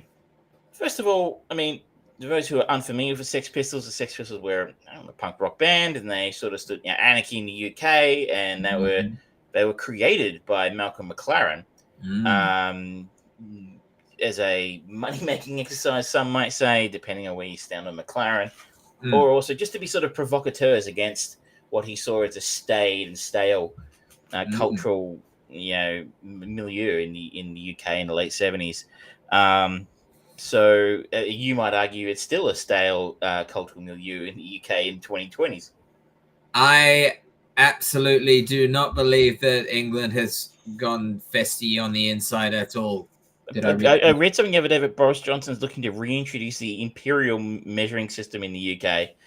And I'm like, because apparently the Brexit people are losing, he's losing support for Brexit people. And so he thinks that's, I'm like, what? What the fuck? So that's by the by. So they were all about rebellion and anarchy and shit stirring and causing trouble. And hence they kind of burned bright and fast. They were over after about 3 years. They only released the one studio album, if I'm not mistaken. So, the ethos of, punk and rebellion and, individuality and you're standing for something and, bringing down the against the man, and it's on Disney. Yeah, that's a bit of a odd pill to swallow. It's one of these things is not like the other, and it's been directed by Danny Boyle, who is no doubt an extraordinarily rich man now. Was he knighted or something? I don't know. He's not been credited as Sir, so probably not. But he's an Academy Award winner, and very much part of the establishment now. Yes. Yes, he was knighted? No. Oh, no, I'm just looking into it right now. I was confused there for a moment. Yeah. So one has to ask, is that exactly who should be making a film about the Sex Pistols? And I also think it probably would have found it terribly ironic, considering where they started and where they came from, that they would be the subject of a very expensive, highly prestigious TV series like this. But yeah, that's the nature of, I guess, fame, and the fact that they were important. They were important musically. The other thing to keep in mind here is that Johnny Rotten, John Lydon, the lead singer, absolutely did not approve of this series being made. Absolutely did not approve of it. He called the series disrespectful. He didn't give his consent for the project. He didn't give consent for the band's music to be played. And he, I believe, ended up... There's actually a lawsuit about this.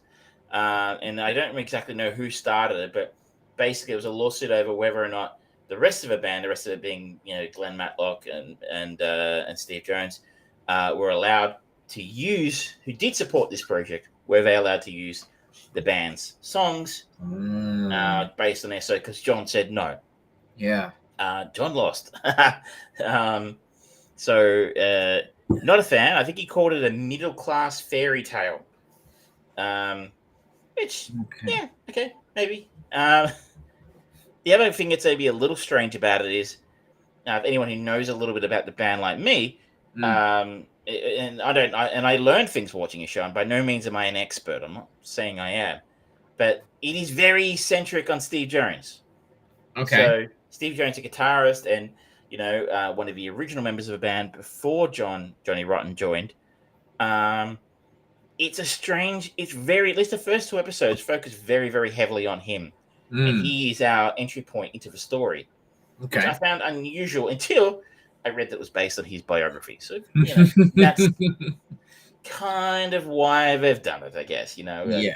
It sounds like the kind of thing where it's like, oh, we really want to do a David Bowie biography, but they won't give us rights to him. So Who's near to him that is willing to tell us their life story?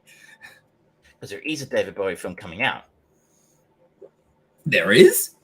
Yes, it's called Midnight Daydream. I Oh, think that's a it's more documentary one. of a documentary than the film. Yeah. But I think there was an unofficial Bowie movie made a couple of years ago. I can't remember what it was called. Or you could go back to Velvet Goldmine, sorry, about 20 years ago, did something similar. Yeah. So that's it. Steve's an interesting guy. Not sure if you were logical, if you had all the band behind you, would he be where you'd start this story? I don't know, he would. I don't know if he would. Yeah. I think it's kind of a strange entry point of a story, frankly. I don't know it's the most interesting entry point to a story, but it is an entry point. The cast is solid. Not many names in here you would know. Toby Wallace plays Steve Jones, don't know him. Anson Boone is pretty good as John Lydon. Really seriously impressed with Sydney Chandler as Chrissy Hind. Those who are too young to remember, Chrissy Hind was the lead singer of the Pretenders. Maisie Williams is probably the standout star in here. If I'm not mistaken, she was on Game of Thrones, right? Yes, she was. Yes. That's where I knew the name from. And aside from being probably the most famous person in the show, she might actually also be the standout as well. She plays a character called Jordan. And one of the more impressive scenes in the first 2 episodes is just her commuting to work, which is what she did. She lived like 2 hours away. Is there a Seaford in England somewhere? Yes. I think that's where she lived, but it was like 2-hour commute to London. And she would commute, and she was very much an Asian provocateur kind of character as well. And credited as being the creator of the London punk look. But she commuted to work in Seaford PVC on a train. And had to be moved to first class to avoid getting her head kicked in by the people in the economy class who weren't real happy with her way, being her self-exposure, if you shall say, her being provocateur. And this is maybe where I think one of the strengths of the show is I found myself sitting with my phone the whole time, Googling who these people were. I was not familiar with Jordan's character, and she just passed away actually earlier in the year, the real Jordan. And seems like a real unsung hero, for want of a term, or really incredibly influential individual whose fashion and sense and look has outlived her and spread so far and wide around the world.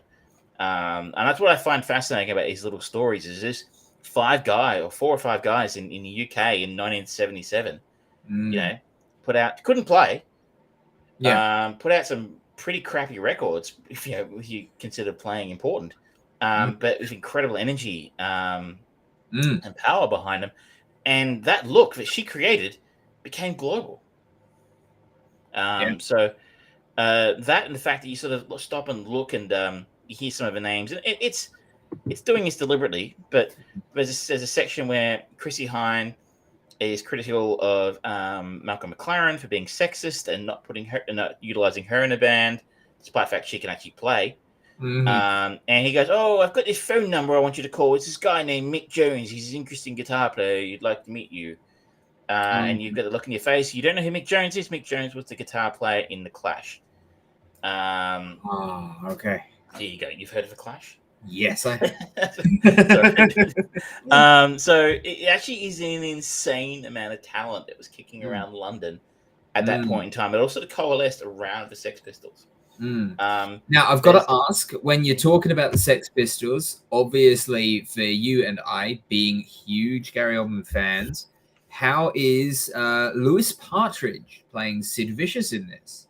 He hasn't had a lot to do in the first 2 episodes. Okay. Really only being introduced to him. And we had the scene with him and John about how he got his name. His real name was John, but how he got the name Sid, and he was named after John Lydon's hamster. That's a true story, apparently. So we'll see. We'll see what kind of. I mean, his role in the band becomes more important as it goes down, as it goes longer towards the end of their run, which I assume the limited series will end around the end of their existence, at least until probably around his death, I would imagine. So he'll become increasingly important. But to this point in time, it's really hard to judge. He doesn't look much like him. Yeah. Okay. But then he hasn't fully become Sid Vicious yet. Mm. He's really still just that kid hanging around Vivienne Westwood's sex shop. It's not a sex shop. It was called Sex. It was a boutique in London. And he hasn't quite become the Sid Vicious we know who will. So I assume we will find out more about that a little later on. Okay. Difficult shoes to follow in, though. Oh, God, yeah. I'm digging it. As I said, there's a lot of little caveats there. Like I said, it's very Steve Jones heavy. John Rotten says it's not particularly accurate to what happened in reality, but yeah, it's such a long time ago and so famous. It's the stuff of legend now. You probably never find out. The truth probably, as I say, somewhere in the middle. Yeah. Okay. Do you if you're a fan of that kind of thing, I reckon where for look. So obviously you said that it kind of piqued your interest with name drops and things like that, and we're learning a little bit more about it. Do you think that it's so far the better option, because this is a limited series rather than the typical biography thing of a presentation Hollywood feature kind of thing? Do you think this is potentially going to serve, from this early tasting, do you think it's going to be a better representation for a biography? It'll be interesting to see if we've got a little bit more time to play with. I'll be interested to see. So once we get to the end, how well that 6 episodes are, I'm guessing from memory, around about 50 minutes to an hour. I wasn't really paying attention, but about that. So we got around about 5 to 6 hours of content to tell their story. Yeah. Have they got 5 to 6 hours of story that's going to be interesting? Or is it going to be filler? Because it's interesting that this is done by Danny Boyle when we've praised him for how he dealt with just the Steve Jobs biography of just focusing on 3 nights rather than the life of said character, which is so typical. We did Ray a couple of weeks ago, and that was the first half of his life. And it's like, okay, you're missing a lot of things. Try and focus on just a smaller thing. And Danny Boyle. That was written by Aaron Sorkin, not Danny. So But it was directed by Danny as well. True. One of the great writers in Hollywood when he's on form.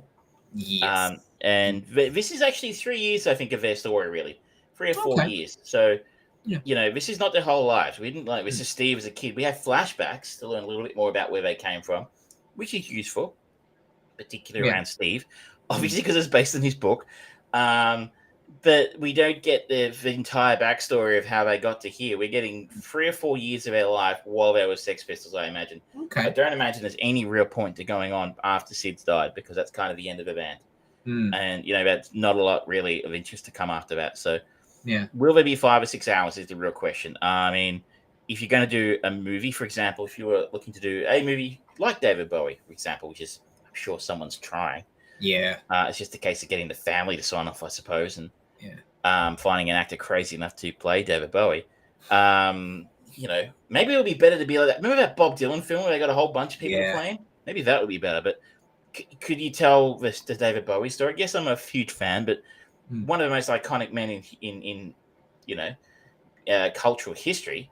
Could you tell that story in 2 hours, 2.5 hours? Or would you be better off trying to aim for 5 or 6? I'm seeing the Elvis movie in about 3 weeks. Oh, yeah. The Tom Hanks one. It'd be interesting to see how that goes. How are we going to tell the Elvis story? That's a huge story. Yeah. Can you do that in 2.5 hours? Yeah.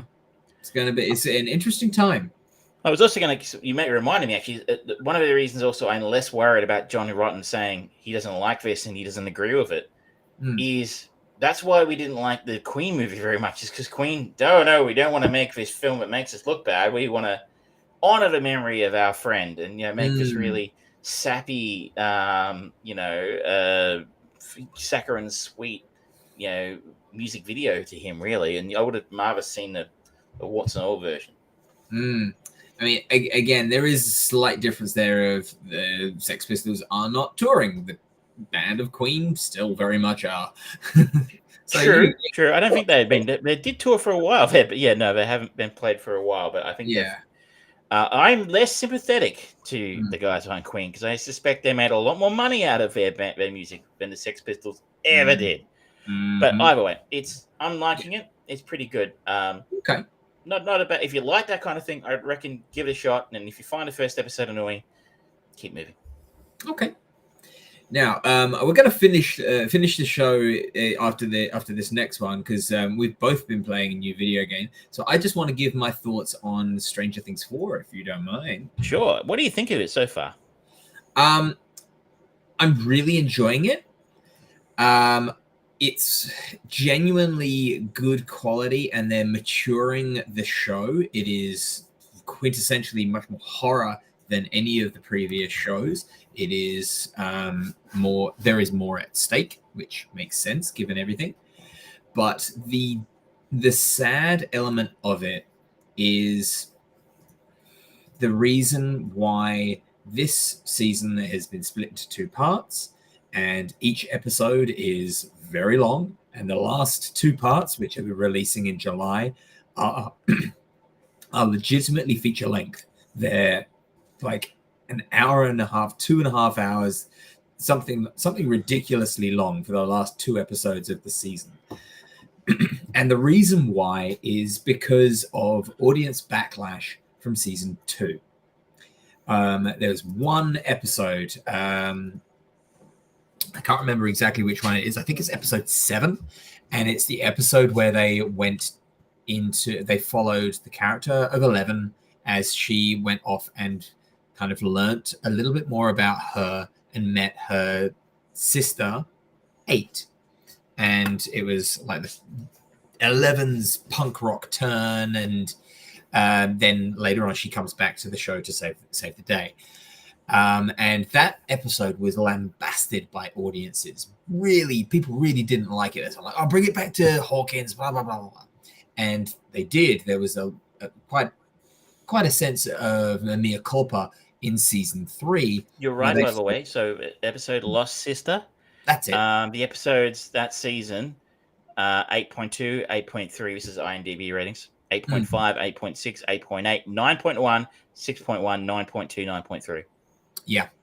And I understood when that episode came out, I completely understood why, because they were doing world building, but the audience didn't want it. They had a taste of something great in season 1, and then the build up through most of season 2 was really solid as well. And then suddenly it's just this felt like a massive alienated departure. But as a writer, as a creator, understood the reason for it. And watching season 4 now, they are having to re-inject a lot of stuff to fill that gap, which they probably would have wanted to actually put into season 3 if they hadn't had such whiplash response for that episode. And while they are handling it very, very well, they are balancing 4 main storylines, and they're doing it well overall. It feels very dense and thick, and it's a good job they're doing such a good job with it, because otherwise it would instantly feel bloated and slow and muddled. So the Duffer Brothers are doing a really good job with it overall. I'm very impressed with it. The performances are great across the board. But yeah, this is why I have great difficulty. I had an argument with a customer just the other day about, we were talking about Obi-Wan and how it's like, oh, they've clearly not got any plan for Star Wars, and they're doing this and they're doing that, and they're not servicing the fans. I was like, well, no, they are over-serving the fans, but they're forgetting to tell their own creative vision. And that straddling line, fans are the reason why we got a more classically accurate representation of Sonic the Hedgehog. And people came out to that movie and they've come out to Sonic 2. They got it right. That doesn't mean that they're going to get it right all the time. And especially for new properties or still relatively young franchise properties, you don't have fans straight away. You build those by following your creative vision. And so the Duffer Brothers, they created Stranger Things, and season 1 was massive hit. Everyone loved it. It was a media darling. And so they then went, okay, Netflix went, yes, we want more of this. And so we got that one episode of teaser for the broader world and the broader backstory of the program that birthed 11. And then everyone just suddenly went, whoa, what the fuck is that? No, fuck you. This is ridiculous. You've ruined Stranger Things. And then the last 2 episodes came out and people loved it. And people generally, if they rewatch it, they just skip episode 7 of season 2 now. But it's kind of come back to bite them a little bit in the ass in season 4 because they should have done more of this story building earlier. And while they still overall did a very good job on season 3, and they are still doing a very good job on season 4, I would have loved to see what season 3 would have actually looked like before they were told, oh no, let's redo it. And they took a year off to go back and do more writing on season 4 because they very clearly said, oh, this is how we're ending it. They've known for a long time how they wanted to end it. We need to get to this spot. So either we put it into season 3. Nope, you didn't want us to do that. Okay, we're gonna have a long season 4, and I'm pleased to report that they have done a very good job. It's just the creative side of me just looks at it and goes, oh, I can see why they're doing that, and that is not the creative choice of choice. That is creative choice of, I need to get here. This is where I want everyone to end. So I have to tell this information somewhere. Let's work it into this fucking thing. Does that make sense? It does. I just find it very strange that people reject so bad. Like, is it a thing today? Like, we go back to the X-Files, which I think in the late 90s was the peak of television, episodic television. It was one of the few ones that had that overarching arc. Yeah. It wasn't every week, but, everything was sort of leading towards. But overall, and there were plenty of lousy episodes of the X-Files. Not everyone was a winner. But, like, people lose their shit because there's one episode that doesn't quite meet expectations. Jesus Christ, guys. Yeah. It happens. And what's even more kind of insane about that is the fact that Stranger Things always dumps a full season, with this one excluded for the last 2. So it's not as if you had to wait a week and fester on last week's episode because fuck, that was so shit. It may have been better received if there was that gap, but it's like, okay, I had a 50 minute episode that wasn't what I was expecting, but I suddenly next episode button, click. I'm back to what I wanted. It beggars belief that they would hold on to such a grudge for one episode. If you got a whole season, if you got like the last season of Game of Thrones that everybody hated, if you get a whole season worth of letdowns, and yeah, sure, then you've got a complaint. But in one episode, come on, guys. Yeah. So, I really like it. I think that they're doing fantastic. I think they're doing a really good job of growing and maturing the show with the actors, and the storytelling is very, very smart. It's just on a creative level, it's a shame that they're having to do so much juggling to get where they want to go because of one misrepresented error, But that's all I wanted to say on that. Can we quickly have a dip our toe into Sniper? Yes, please. Yes, absolutely. Sniper Elite 5. I got to spend a couple of hours with this, probably more than a couple of hours yesterday and today. It's available on Game Pass for me, Mhm. so it didn't cost me anything. So other than my Game Pass subscription, which Mhm. I haven't used recently. And are you a newbie to this? No, I've loved all the Sniper Elite games. I've never played a Sniper Elite game, but I've played Okay. the Nazi Zombie Army Yes, game, that's which right. is basically a mod, I think, for this, really. But they sell them for full price games because, of course, they do. It's basically just paying full price for the Call of Duty Zombies section. But but the upside to that is I only bought those games because friends of mine play them. I get to play with them occasionally. So I'm not a complete noob. So I've played pretty much. I know the mechanics basically of the game, and it's not complete mystery to me how it's played. So not familiar with the other games. Obi-Wan Hate doesn't make sense. Sorry. Well, I was adding to it earlier on. You missed out, but it's just probably a good thing. George liked it though. Yeah. Better than me. I'm enjoying it. The first impression doesn't look for this generation. It looks old, especially the cutscenes look really kind of Xbox 360 level graphics. Yeah. It's the eyes of the characters as well. They're the cold, dead eyes of killers. The writing is pretty stock, pretty average, which is fine.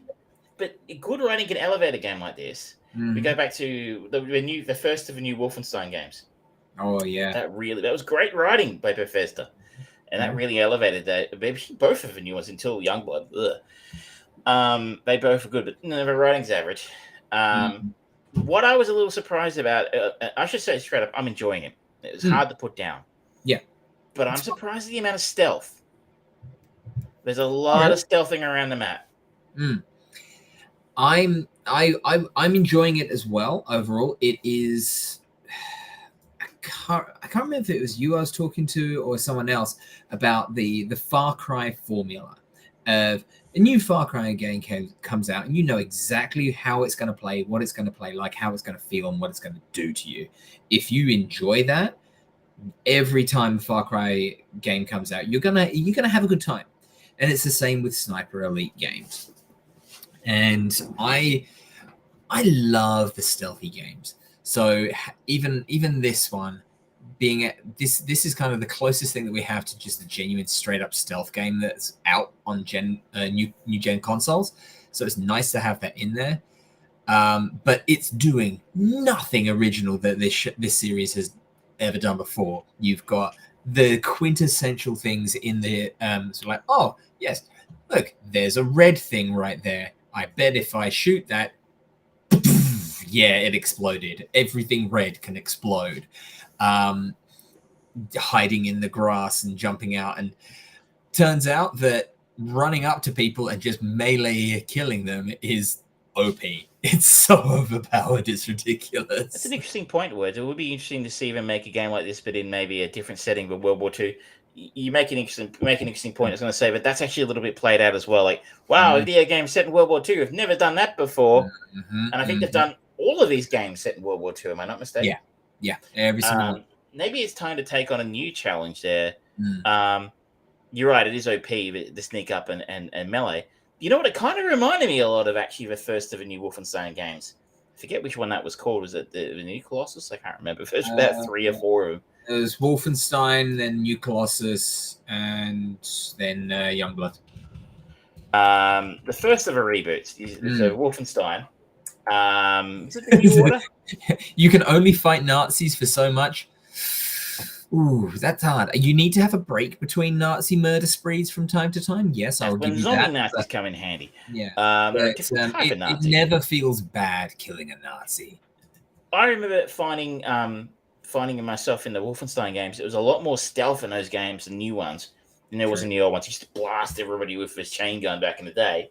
But there was a lot of stealthing around because you couldn't just go in and all guns blazing because you get freaking owned.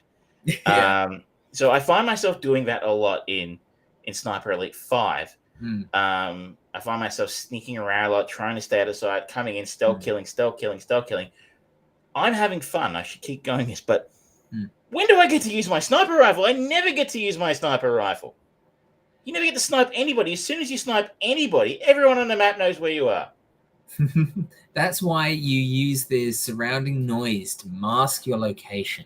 That's really lame. Like the noise thing was kind of poorly explained. That hadn't really got my head around exactly what that was for or how that worked. It's pretty good fun because like you'll find like an engine or something, you kick it and just sabotage or a car. I've seen them do it, but I'm just like, Hmm. what's that for? Like everything. It's like it's the times of it would have been nice if I had some way to use my sniper rifle a lot more than I do, because I almost never use the sniper rifle. I almost never use I use my guns as a last resort. Mm. The silenced pistol doesn't kill anybody unless you get a Oh perfect yeah, headshot. it's not good. Sorry, I said yeah, it does. It just you're not good. I don't know. It doesn't. Like it knocks a lot of helmets off, and stuff like that. But a lot of people don't die when you shoot them in the head. That's where you need to choose your armor-piercing rounds. Yeah. Anyway, so even then, like you're taking a risk. You're taking a risk as people spotting you. So, this is not a massive complaint because I enjoy a stealth-based game too, and the stealth works well. You can tell when someone can see you and how to quickly get out of line of sight, and you know when you're in real trouble. I mean, once it turns red and you're in combat, you can basically just reload your save game because you're fucked. Because these come out of a woodwork. It's true. I'm enjoying the way that the levels are built and designed, in the sense the first one is the Atlantic Wall. You've got this one mission: go here, get to the safe house, kind of thing. Yeah. But you blow up a radar, get to the safe house. But then you keep going and go, oh, actually, would you mind blowing up some of the anti-aircraft guns? Oh, and that big cannon over there, that's being a pain in the ass. Would you mind doing that? And it sort of these little side missions keep popping up while you're doing things, and you're like, okay, this is fun. That's the weird kind of juxtaposition of some of the missions. It's like, okay, I've got to stealth into this castle, but on the way, anti-aircraft guns. The only way to destroy them is to blow them up, which is very counterintuitive if you're trying to stealth. That's true. You do blow up a lot of stuff, and like people just go, oh, something blew up. Oh well, I'll just continue being a Nazi now. One of my favorite things is choosing non-lethal rounds and with my sniper rifle, and just finding a path where I'll put someone unconscious in very obvious location, and you always get someone's like, huh, who's that? And go over, you just take them out. And then someone goes over to investigate, and and you just end up this pile of explain people. Why would I want to use a non-lethal round ever? Just to get some of the awards and unlock achievements. I noticed one thing I like about it: when you finish a level, it has this little grid that tells you how you're playing. And I'm usually down in the bottom right-hand corner stealthing and stuff. But I'm like, oh, you could be stealthing but not killing them? Why the fuck would I do that? Why wouldn't I kill them? They're Nazis. But it's just fun. Oh, it is. I enjoy booby trapping bodies occasionally, and people find them. And every now and you're halfway across the map, and you just get the screen cuts, and someone's blown to pieces by your grenade. I'm like, oh, that's good. I enjoyed that. Yeah, I like using armor-piercing rounds and just taking out the vehicles as they go past. It's like, oh, they've got explosive barrels on the back. Massive explosion. And yet again, nobody really ever stops to investigate the fact that one of their giant trucks has exploded. Yeah, it's true. Oh, one of the trucks exploded. Oh, well. Just continue being a Nazi. Hell. That's some bad luck, isn't it? I'm glad I wasn't on that truck. My God, he's an unlucky fellow. I'm being overly critical. Okay, I do find it annoying. I hate in the sniper game there isn't much sniping that can be done because it gives you away too much. They're not even like, oh, he must be over there. Let's go and investigate. No, they all know you're there, and your game over. You might as well reload. But the one part of the game I haven't quite figured out, I don't think everyone seems to be talking about how much it's a game changer for it, and they love it. Is when randos invade my game. Oh, yeah. Really annoying. You can't turn that off, you know. I have turned it off, but I'm like, I didn't even know it was on. This thing going, access invasion underway. You're like, turned on. What the fuck? What's going on? Yeah. It's also actually really good fun in cooperative multiplayer as well. Like I've been playing with Patrick and Eric, and it's just really fun. So like, okay, guys, we've got 3 people. Let's take them all out at once. And there's always someone who's going, oh, sorry, I did it too soon. It's like, oh, you Is that fucking... Eric? It's Eric, wasn't it? Yeah. I remember playing Back for Blood with Eric. Yeah, he's a joker. Putting it lightly. Oh, did I kill everybody? Sorry. So, look, I would say, look, if you're like me, like I am not a shooter fan. You're not a shooter fan. No. You wouldn't even go near Overwatch. So I got it on my Switch. Yeah. Did he got on the Switch? I don't know. Anyway, we're almost at Overwatch 2 now.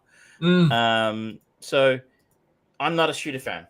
And this isn't your typical shooter. This is not a Twitch shooter. This is not COD, not Modern Warfare, Battlefield or anything like that. It's very different. It is tactical. Yep. There's a lot of stealthing, at least in this game. Trust me, in zombie Nazi army, there's no stealth. No. Not worth your time.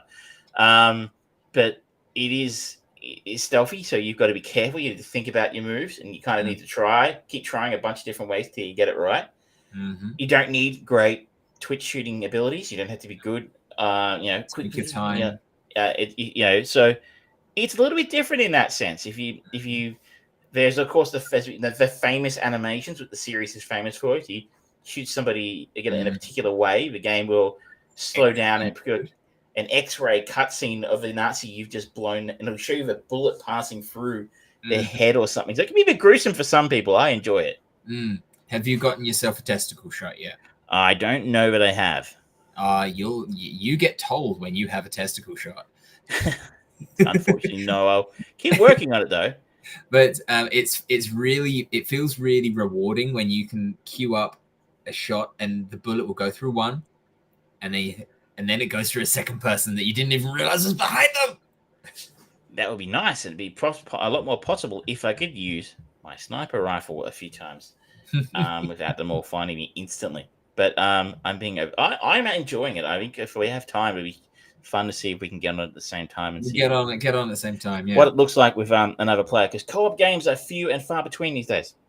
Ain't that the truth, my friend? Ain't that the truth? Especially if you have Game Pass. Sorry. Game Pass is available for free on Game Pass. Yes. So that is the best advertisement for it yet.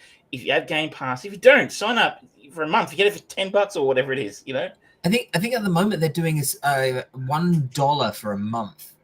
So you can't beat that value. It's well worth it for $1 a month. Yeah. All right, well, sorry, I cut you off. We're going to finish it up here. Yeah, it's just rounding off the show. They've just gone past the 2-hour mark for the first time in a little while, actually.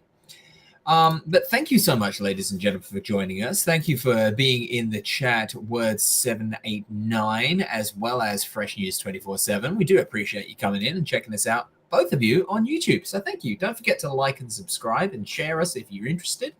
You can catch us live on twitch.tv/thefriedbrain, as well as we do repost it on both of our Facebook channels as well. It's George Terran and Travis Croft. We are at George Terran and at Evil Trav on the tweets. This week we talked about our chain movie of the week, Kate and Leopold. Travis has chosen our chain movie follow-up, The Help. We talked about the first two. We talked loosely about the first episode and a half of Obi-Wan Kenobi, the surprising Chip and Dale, the Sex Pistols doco on Disney Plus, as well as Stranger Things 4, finishing up with Sniper Elite 5. We were told by Fresh News 24/7 of The Offer, which we'll try and track down at some point somewhere.